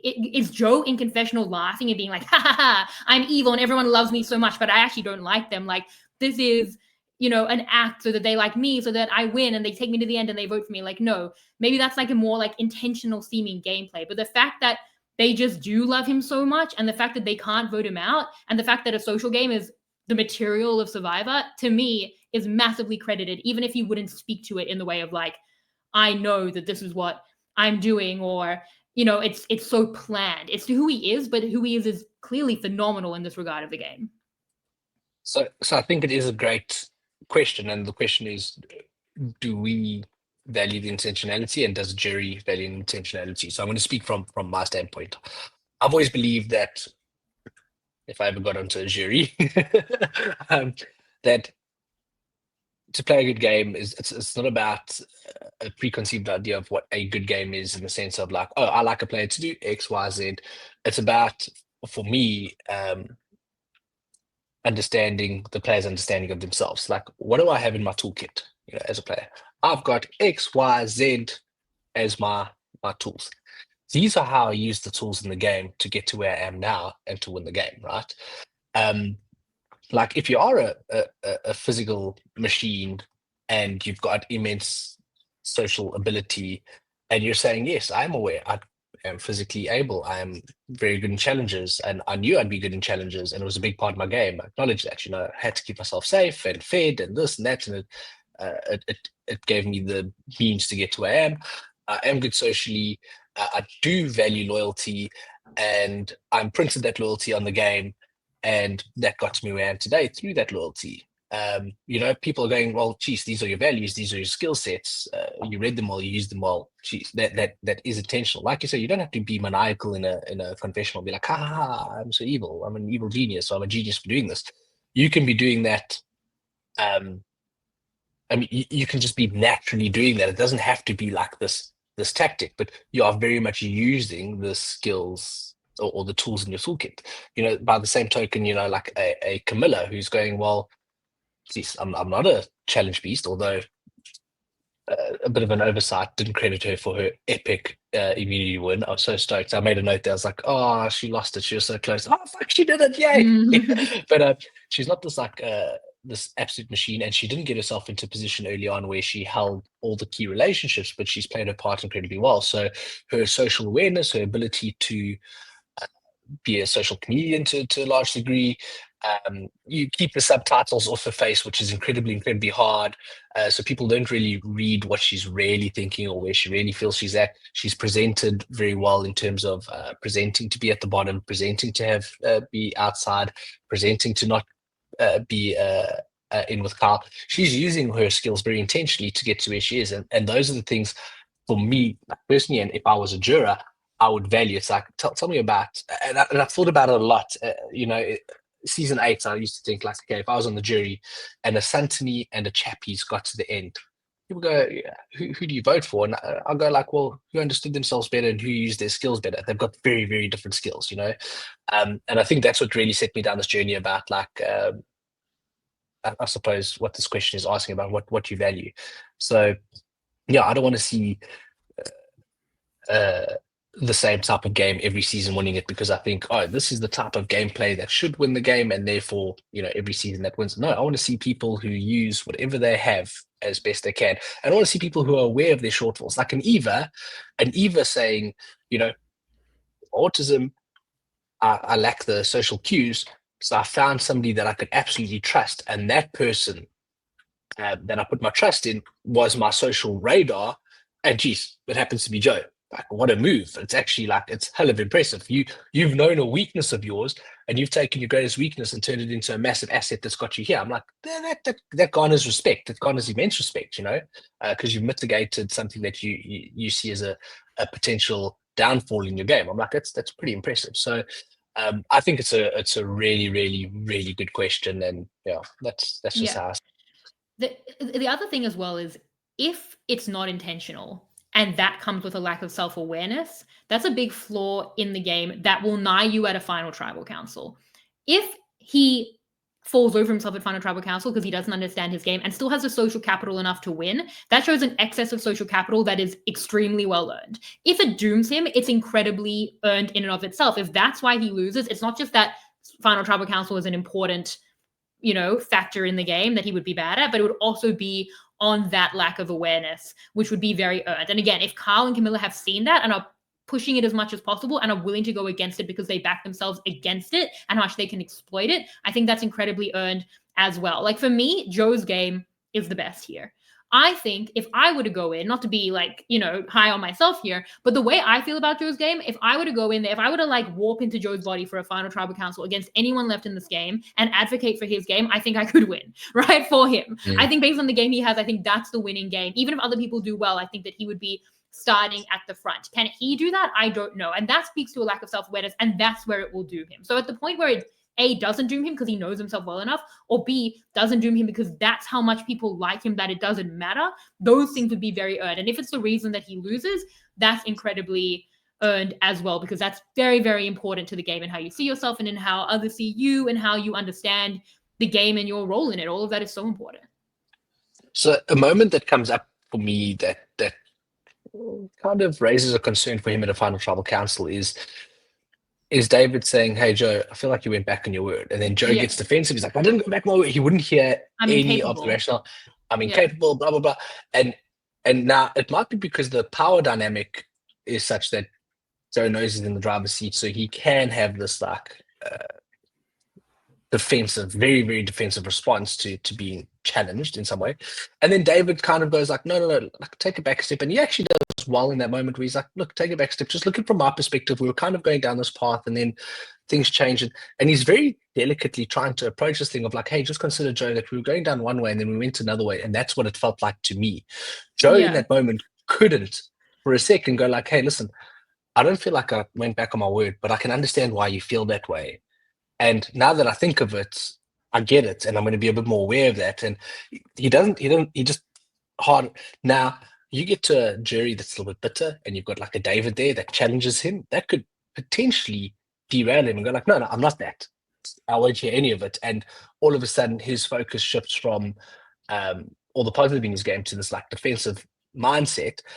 And he holds his ground, and maybe the jury gives him like some opportunities to acknowledge things like, hey, well, you flipped on David. when actually David had your best interests at heart. You flipped on a Shaheen when Shaheen had your best interests at heart. So that loyalty thing doesn't quite add up because you got rid of the players that were actually more loyal to you than the other players. Like, and if Kyle then can plant that seed, Kyle or Camilla can plant that seed enough that the jury then go for them on those points.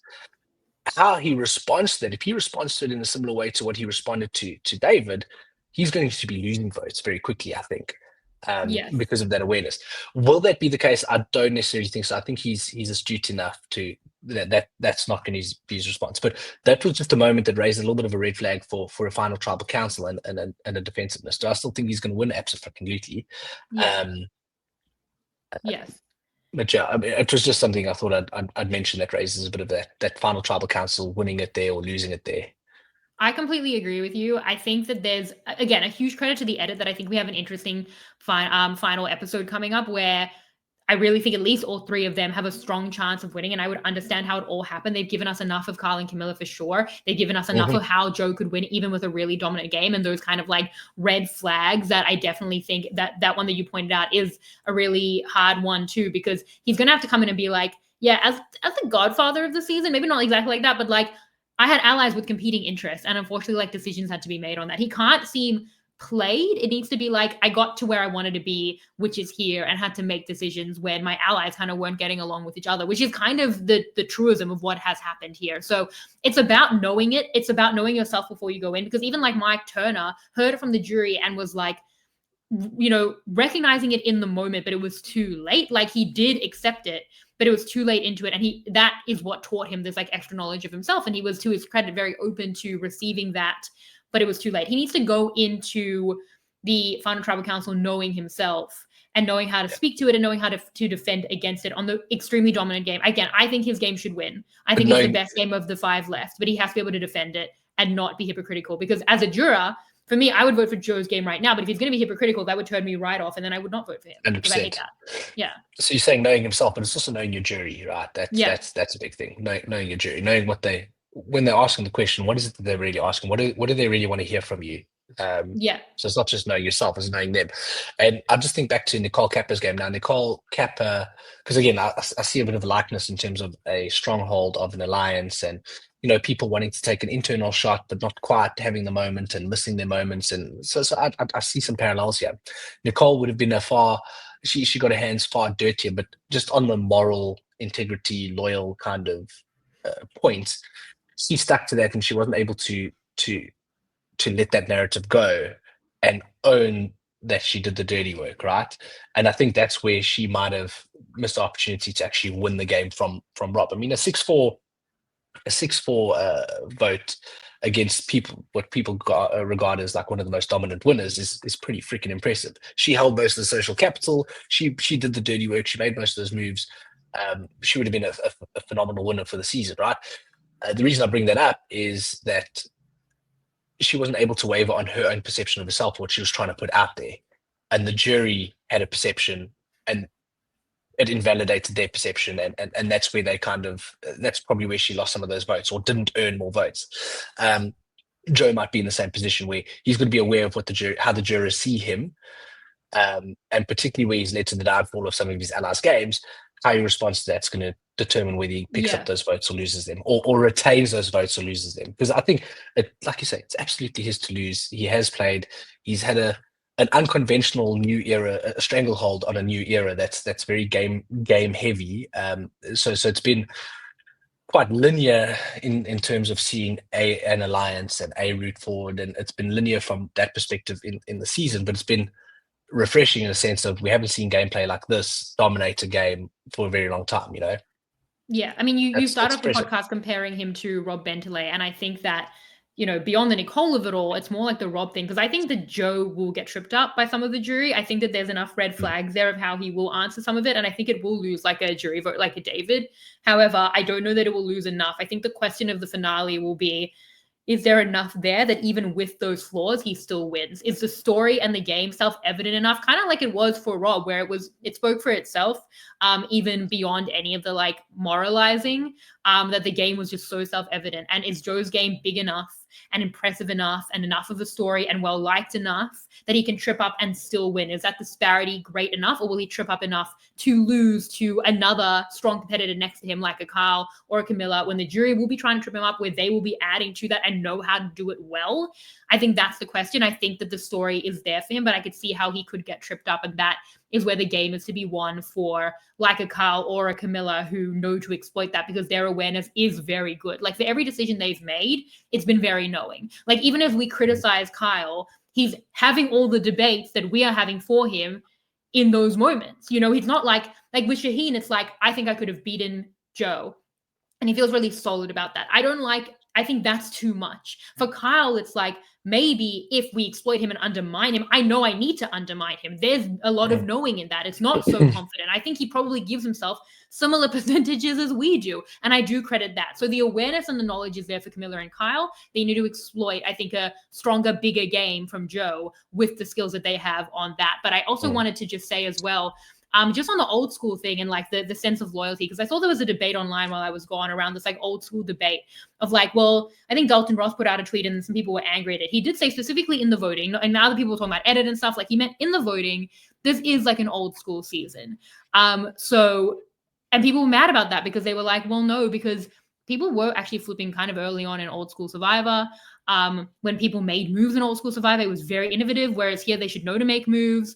The storytelling was better. Although I do think that the edit has been pretty good here. I think there's been, we can talk about it, but like fun moments, there's been like good story elements. Again, I think it's pretty close on who can win, maybe even closer than it should be going into a finale. So I actually think that the edit's been pretty good. But I think that what is interesting and what is old school in a way that you don't have to be angry about it, but like that sense of loyalty as a theme and a culture is very old school to me. It doesn't necessarily mean that a pagonging is old school, and this has been like a quasi pagonging. It's more to me that when you have that culture of loyalty, it can lead to begongings, but it's more the fact that people will talk about needing moral outs. Kyle will talk about needing a moral out with Shaheen, and not even just to have something to take to Joe, because he's still going to lie to Joe. It's more the moral out for himself. That's very, very rare in the new era. And there's still like Genevieve crying about, you know, hurting allies. Like that's still something that exists for individuals in the new era. But here it's cultural, it's for the whole group, and it's internal. And I don't know how internal that moral out has been in the new era. And I do think that is quite novel and quite compelling in the new era. And I do think that that is quite old school. It doesn't mean that the voting structure of a boring voting structure is what we mean by old school, but I think it can tend to that. And I do think that is what that has been, because most new era casts would vote out Joe.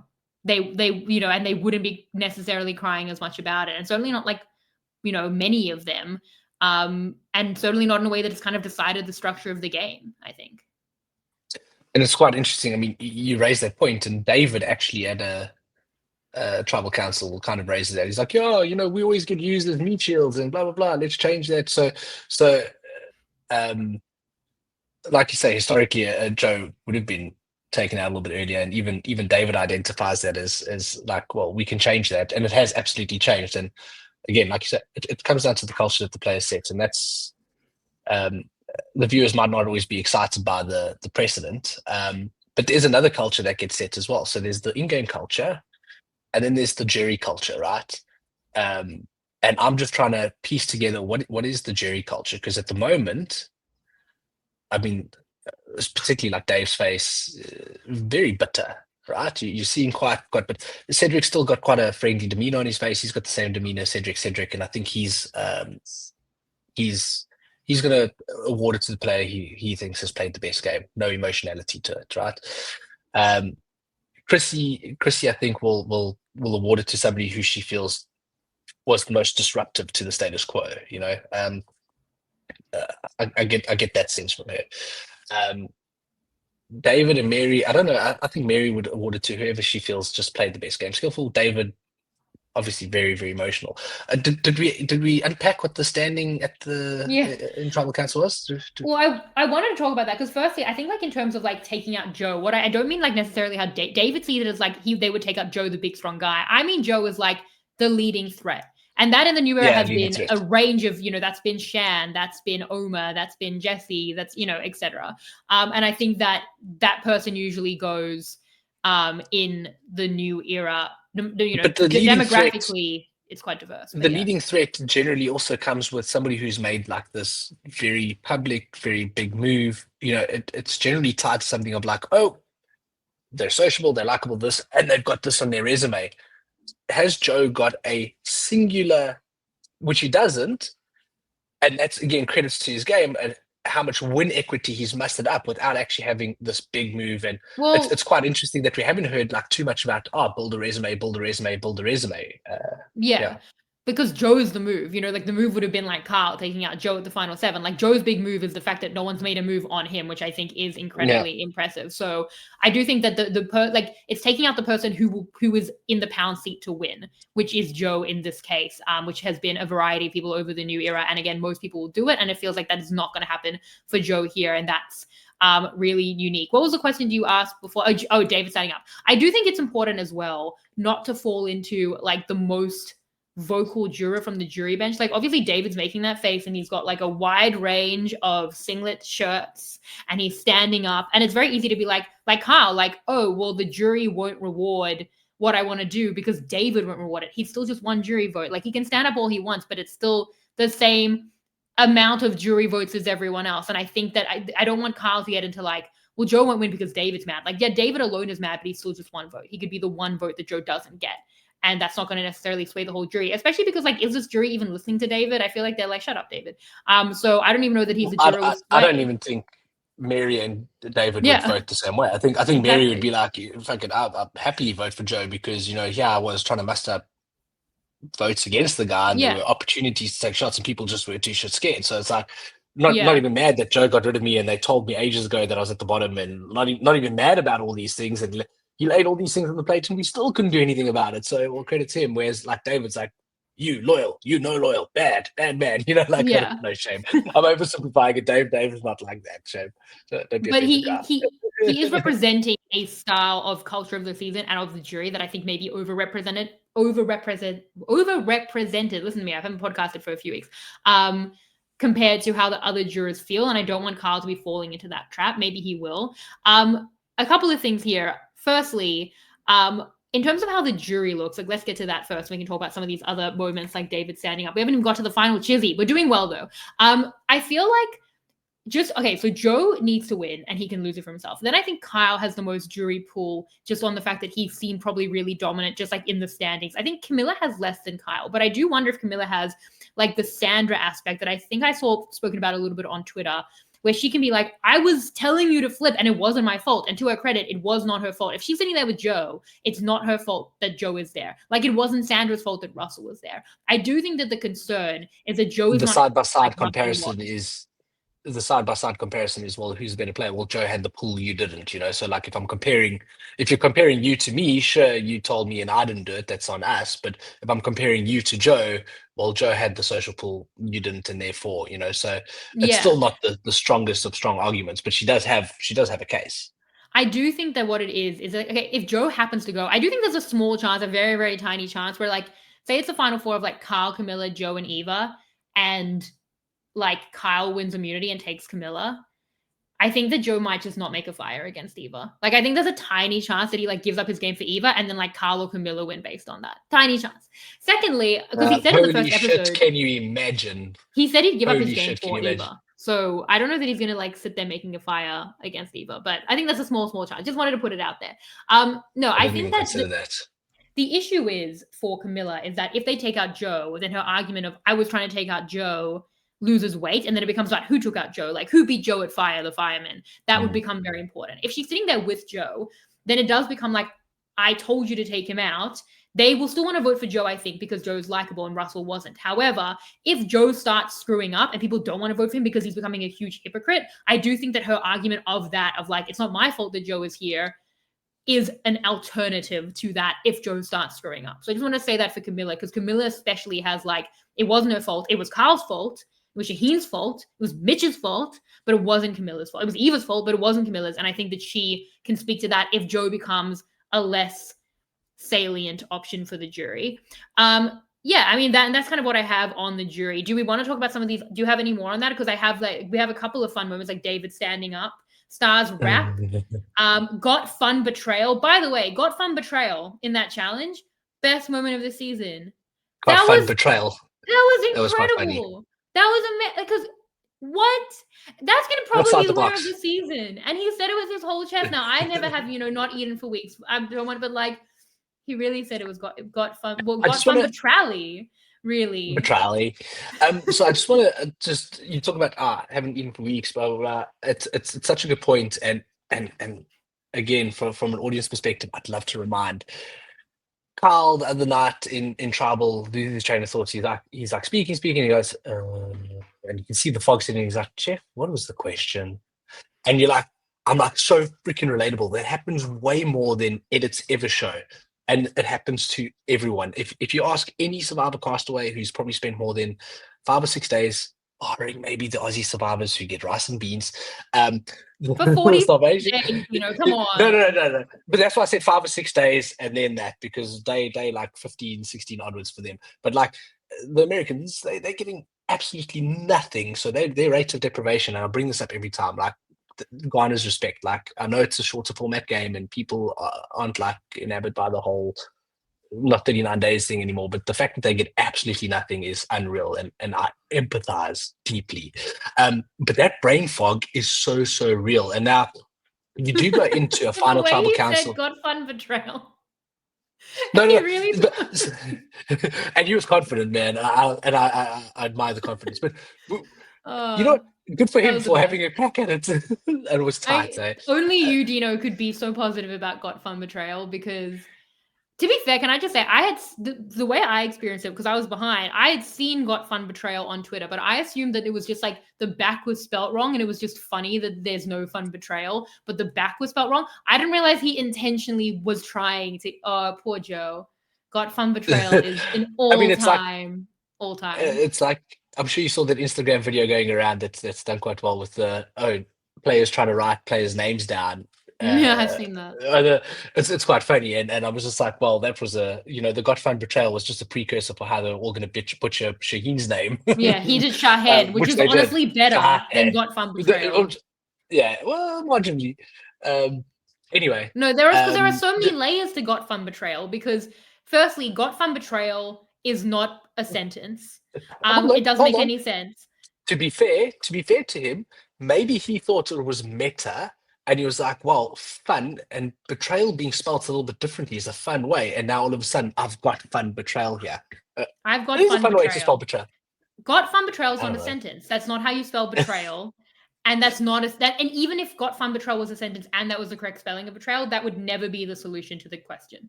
It's wrong on 3 levels. I know I'm weeks late, but it's just like, it's an insane moment in the show. Anyway, I think that's like an instantly. I thought it was a fun moment. way to betray the English language, honestly. Yeah, so. Definitely. Got a fun betrayal is this challenge. I think that the way that has affected the lexicon of Survivor, like I can already tell that's like a help me Paul moment that we'll always have, because like now in the next time there's a blindside, like I feel like was the final 6 of Shaheen, was that got fun betrayal? No, but when there's got fun betrayal, we're gonna be like every time there's a blindside from now on, it's gonna be got fun betrayal. It was wonderful. Anyway, I'm done. One can hope. Yeah, you were saying before. But yeah, but even now, it brings up a bit of the survivor brain fog and whatnot, and that's going to have a huge part to play in final tribal counseling. And I don't want people to discount that. Like that, when we talk about winning and losing final tribal councils, like that brain fog is real. Final tribal council is double the length, sometimes triple the length of any ordinary tribal council, which is already emotionally, psychologically draining beyond. It's so tough to stay switched on.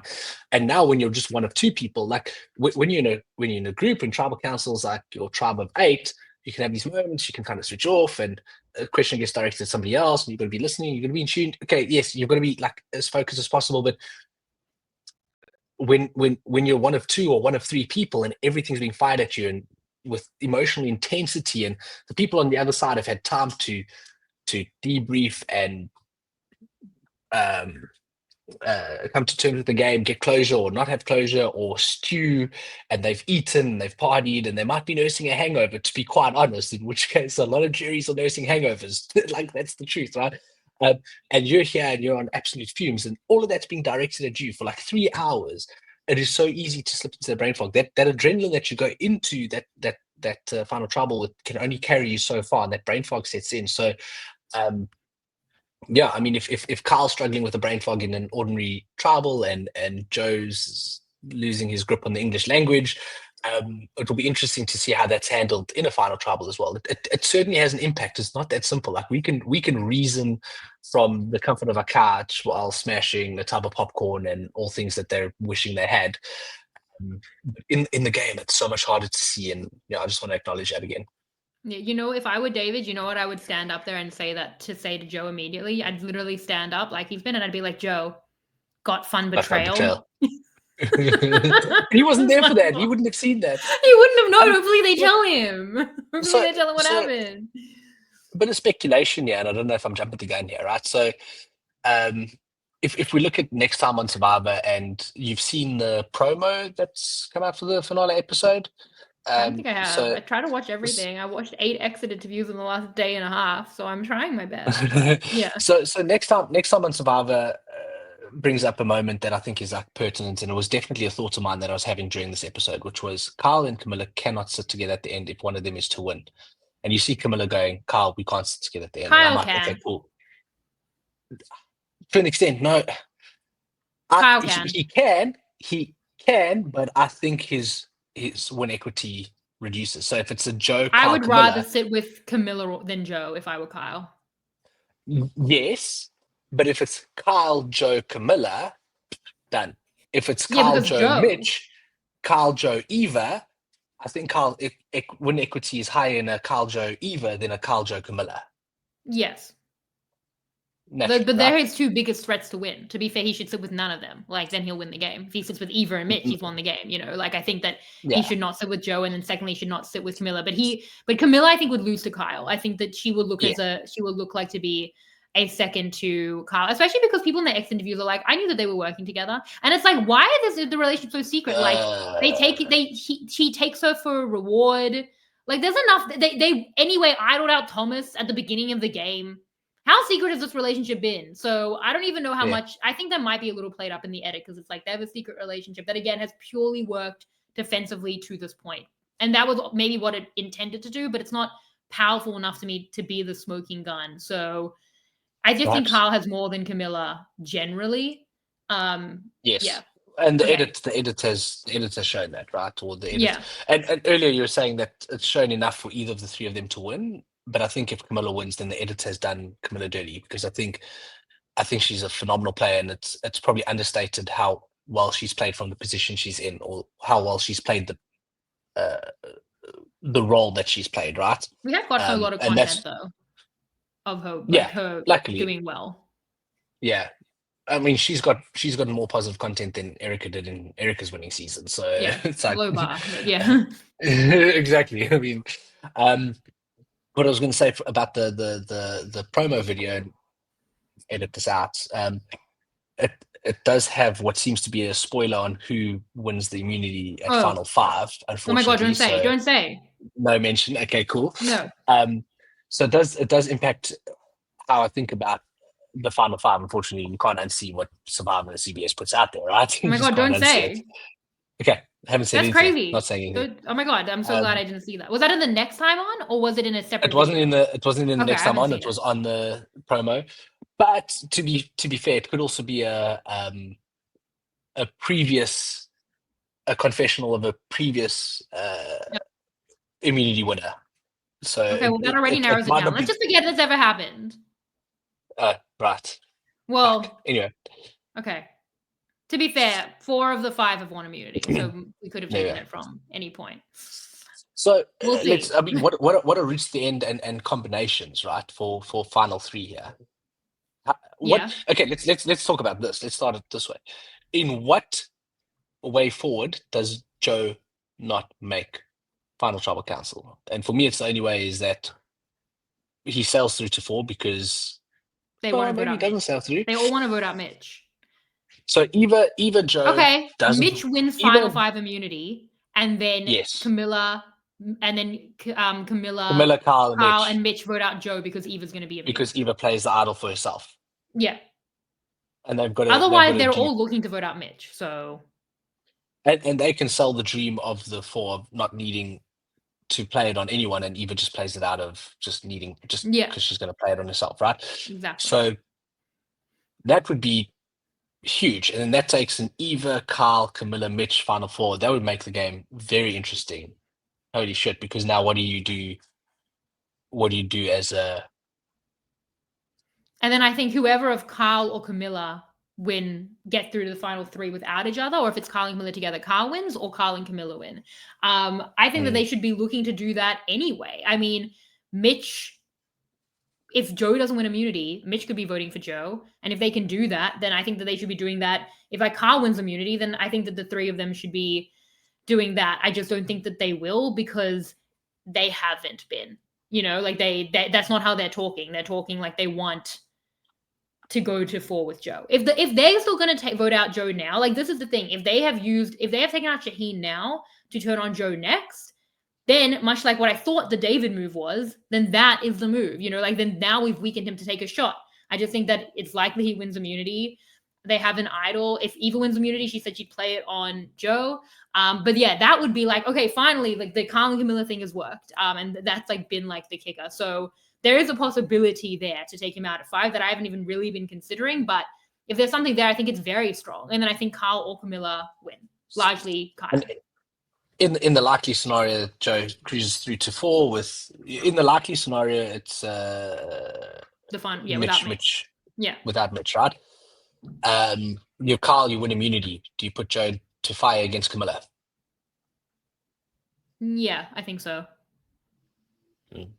It's not an enviable position to be in to make that decision, because put Eva, Joe against each other. There's like this story element. Would Joe? I mean, you talk about Joe laying his game down for Eva. Does Joe then just step down and go like, "Hey, yeah, Eva, you win the fight"? I don't know. I don't see that happening realistically. No, probably not.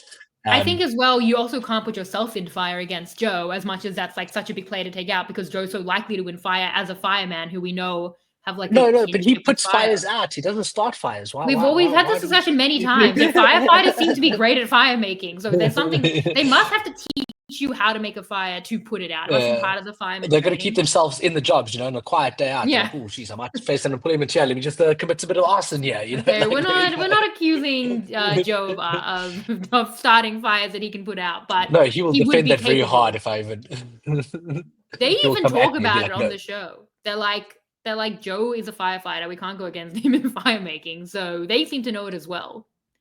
Is anybody left? They don't have glasses, so we don't have the foreshadowing of fire making in the glasses. We don't, yeah. No? Okay. See, it's not a nerdy enough season for that, and that's how you know, because we haven't had the fire in the glasses. So yeah, I mean, I think Joe's best path is against anyone, but he has to own it. It's his game to win or lose. I think Kyle and Camilla, it would be great if they could be there with Eva and Mitch. If they're there against each other, it'll be a fight that tends to Kyle. If they're there with Joe, they're relying on Joe dooming himself, and that's what they seem to want to exploit. Mitch, it's going to have to be, as you said, in the Camilla. And for Eva, I think it's going to be in that 3, Camilla, Eva, Mitch, and then Mitch just has to have the story, and Eva just also has to have the story. And so I don't think that they're good shots. Mitch wins back-to-back immunities, so he goes. I mean, he's definitely capable of it. Like, Mitch has shown some real freaking impressive stuff in a lot of the challenges. He wins back-to-back immunity, so let's say he wins immunity. They take out Joe. Mitch wins immunity again. Does he just send Kyle and Eva to fire then? Take Camilla. Kyle.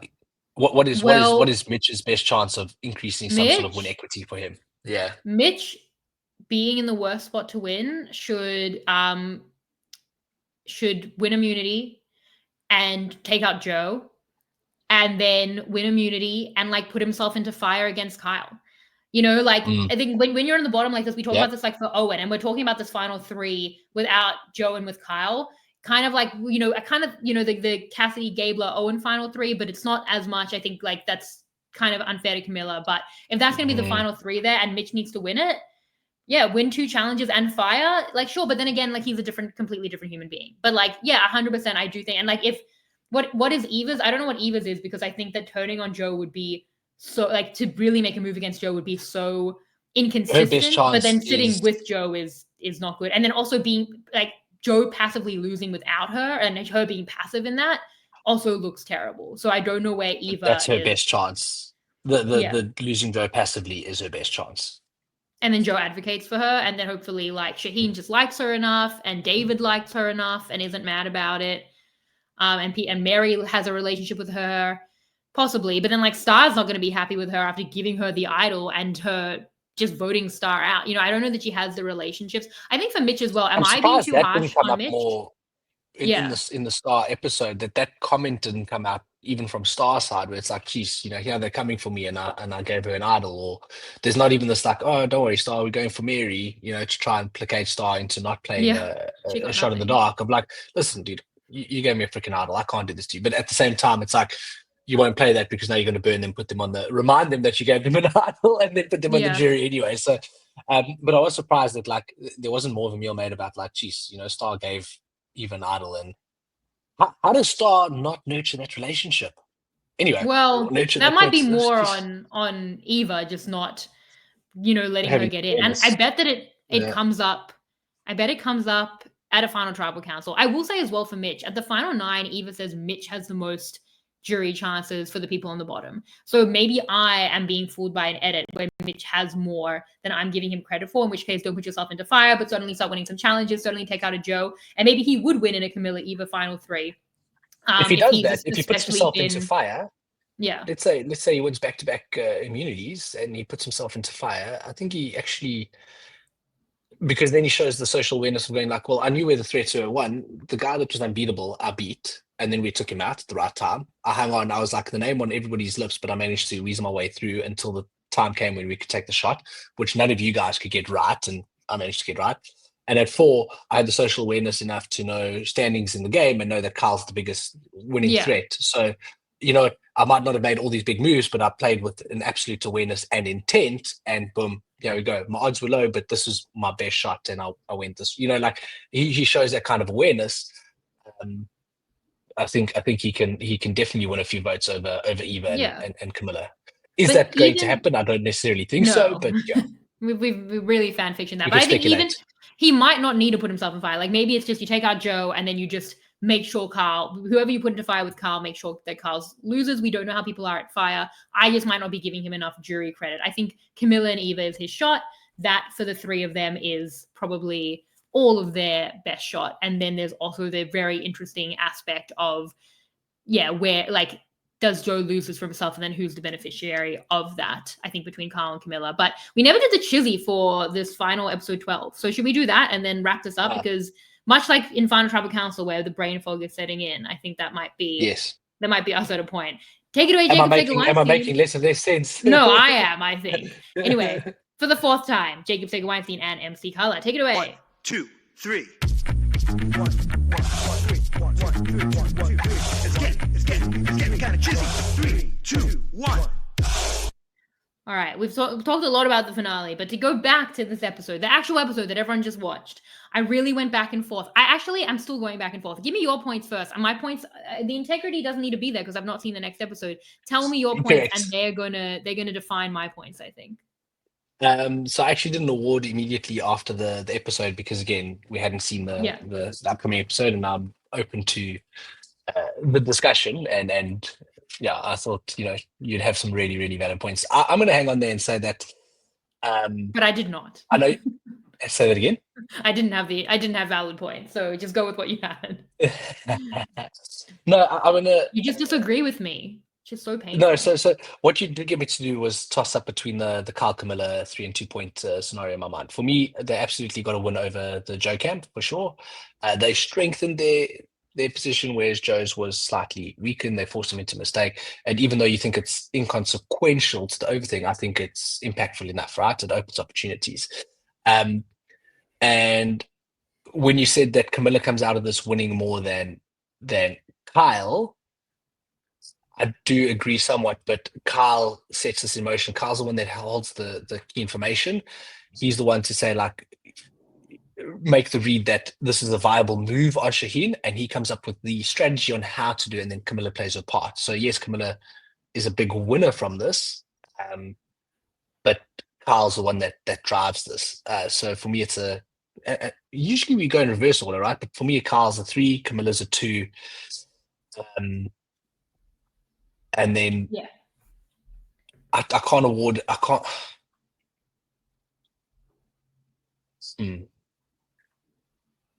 For me, the one is a question mark. For me, one is a very big question Was mark. either so Joe, Shaheen, who went, Eva, or Mitch.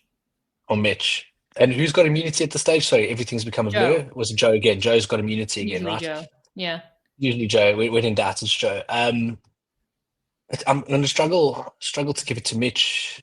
So I'm going to have to give the 1 pointer to Joe because of his immunity win at the very least, insulating himself and ensuring that they basically go into final five with an advantage in their pocket, and really, really good win equity. So although he's made a mistake, I just can't justify anybody else getting a point over him at this stage.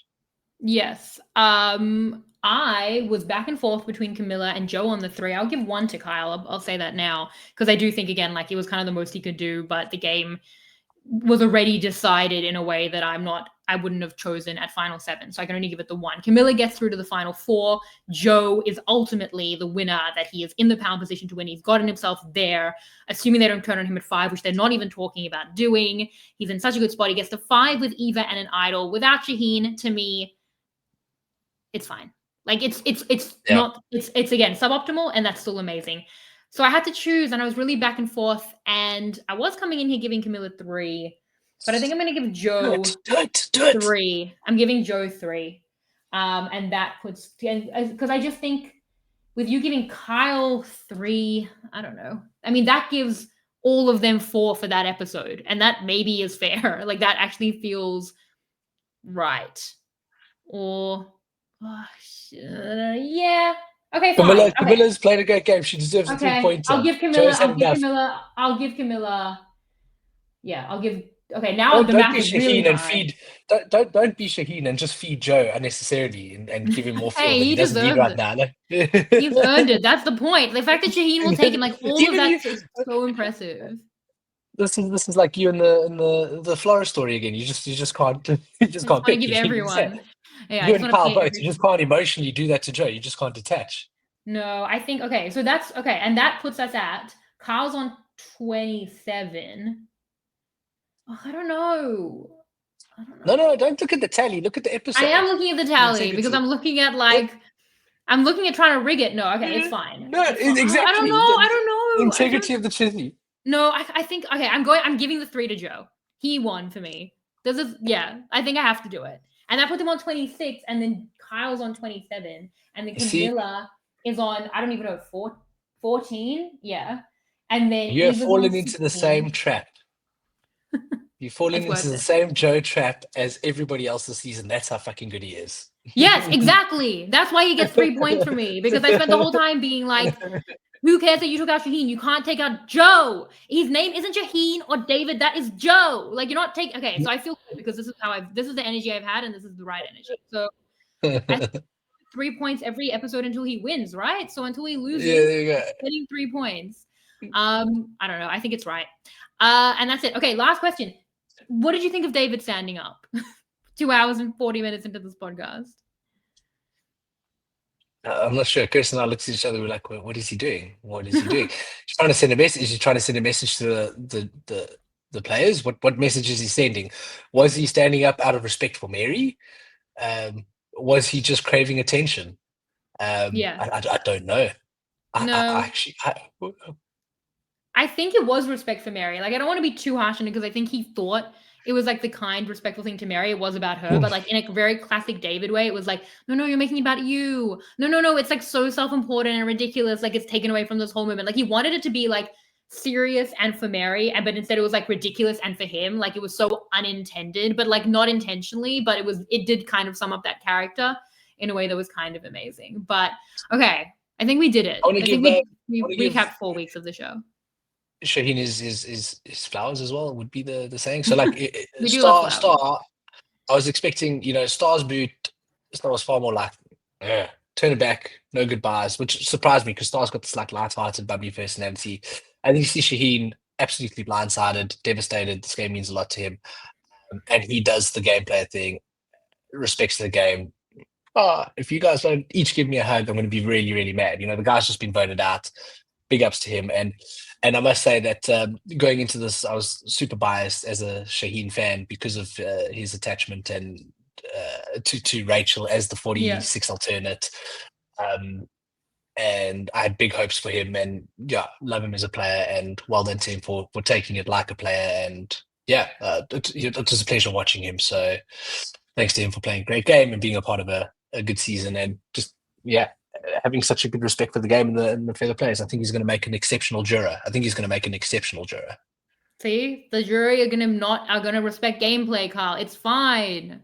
They're gonna respect Joe's gameplay if he can speak to it. I think we've gotten to where we're well set up for the finale. We had a lot to do. We had to look back at 4 episodes and set up for a finale, which is a big podcast. Dino, thank you so much for being here. We did a lot. There was a cat, there was a dog, there was 2 cats, there was we had to change location, but we got there. It's been a marathon podcast, but we did it. As it usually is. So wait, I haven't said sorry enough, so I'm really sorry about that. Sorry for those who had to listen to me for that. Yeah.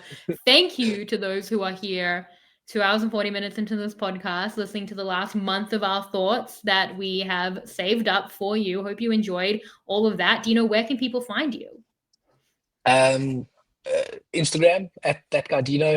I'm not on the Twitter streets at the moment, or X streets. So yeah, just Instagram at that guy Dino. Love hearing from people. Reach out, pop a message. It's always great connecting. So yeah, you won't see much on there aside from maybe the skydiving video. Not the most interesting feed in the world, but no, I mean generally my feed is pretty bland. But yeah, if you ever want to reach out and chat, I'm always open to it.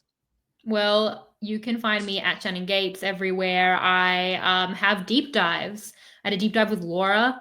I have a deep dive with Zara coming up next week. People have been asking about the Zara deep dive, so that is happening as well. Next week, I'll be with Jacques talking about the finale, seeing which of these interesting pathways plays out, and that's all I have. Your Miles deep dive, because Miles made a point of going, "Hey, I broke your record." I'm like, bro, I wouldn't be proud of that. I spoke way too much. That was so funny because I messaged. Well, firstly, Miles messaged Dino before I did about breaking the deep dive record, which was crazy because I messaged Dino like 5 minutes after Miles left my house. So, and he'd already been told. I messaged Dino and Marianne, and because that was 1 and 2. Now you're 2 and 3, and that your reactions were so like, you were like, "That's so cool," and Marianne was like, "I hate you. I'm never visiting you again." So I feel like that was really summed up. So this is actually a pretty short podcast for me at the moment because all of those deep dives have been 3 hours plus. So yeah, I mean, after 6 hours, 6 hours for the 2 of us. I think Marianne's was like 5. Marianne's was 5:20, yours was 5:55, and Miles was like 6-ish. Yeah. There we go. I have to. So I know I'm dragging this out, but Survivor Global. So I have to mention. So Miles also mentioned to Paulie. Paulie's been in Cape Town. He's currently in Botswana. No, he's in Zambia. Then he gets back to Cape Town. And he started to reach out. So I got to have a really cool lunch with Paulie. And now when Paulie gets back into Cape Town, Tuesday night, we're going to be hanging out with him at a really cool Mexican place called Mamacita's. We're having like a mini Cape Town alumni reunion. We're going to have producer, LaRue's going to be there. We're going to have some of our crew there. And a whole bunch of our alumni. So it's going to be a proper Survivor Global moment, having Paulie there, who hasn't watched any Survivor SA, but is unapologetically himself about it. He's a fucking gem, one absolute legend, and it's so cool to have this like global community and global Survivor family. So yeah, and your podcast is a big part of that, a big part of connecting everyone. So thank you for doing what you do, Shan. Again, Dino, you saying someone's a legend means nothing, but I mean, I'm sure it's true, but it means absolutely nothing. Listen to you in this podcast. They're such a great player. It's like none of that. All of that needs like 20% taken off it, like just in case. And the way goes my credibility. Yeah, I'm just saying. But I mean, look, hey, that credibility is why I chose Rachel in my draft team. So thank you very much for that. Because I was like, but Dino is so high on everyone. But I was like, yeah, I'll still take it. I caught up with Matthew Haywood and Kieran and Owen. And I was thinking like, wow, like this, like we were saying with Matt, we were like, what are the odds that we would ever meet? Like Matt is this guy from like a little tiny English town. He came to Scotland to visit us. Kieran from South Africa. We're from Australia. We're meeting in London. Owen, obviously from America. And we're meeting in London. And I was like, the Survivor community is incredible. Like, when would any of these people Yeah. know each other? Like, I come from like a pretty insular Jewish community in Sydney. Like, my friends are like my high school friends, or like any number of like Survivor people from around the world and podcasters and like the community. And like, it's genuinely the best thing about doing this, which is a high bar because I love podcasting, but like the community and the amazing people you meet and the kindred spirits. And like every moment I had with the players, I was like, this is surreal. Like, it's such a strange way to make friends, but then the friends end up being wonderful. And we loved all of our time with all of those people. So I did want to say that as well. Survivor Global Community forever. Thank you to you all for listening to almost 3 hours of a podcast and a season that people are not super high on. We appreciate it. If you got to the end, please hashtag for us so I can know who like the real ones are. Hashtag crying flowers. We'll do that. Crying Just flowers. so we know. Or Bella purring. That was a big theme of So you the did what I couldn't do in season 8. You got to the end. You made it. Well done. well, look at you. You won one season of the 2 you played. You know, it's good enough. Okay, it's fine. 50% Thank you traits. all. Thank you to our Cheers. team behind the scenes. We will see you for the finale next week. Bye. Thanks, Shane. Bye. This is RHAP. We know reality TV.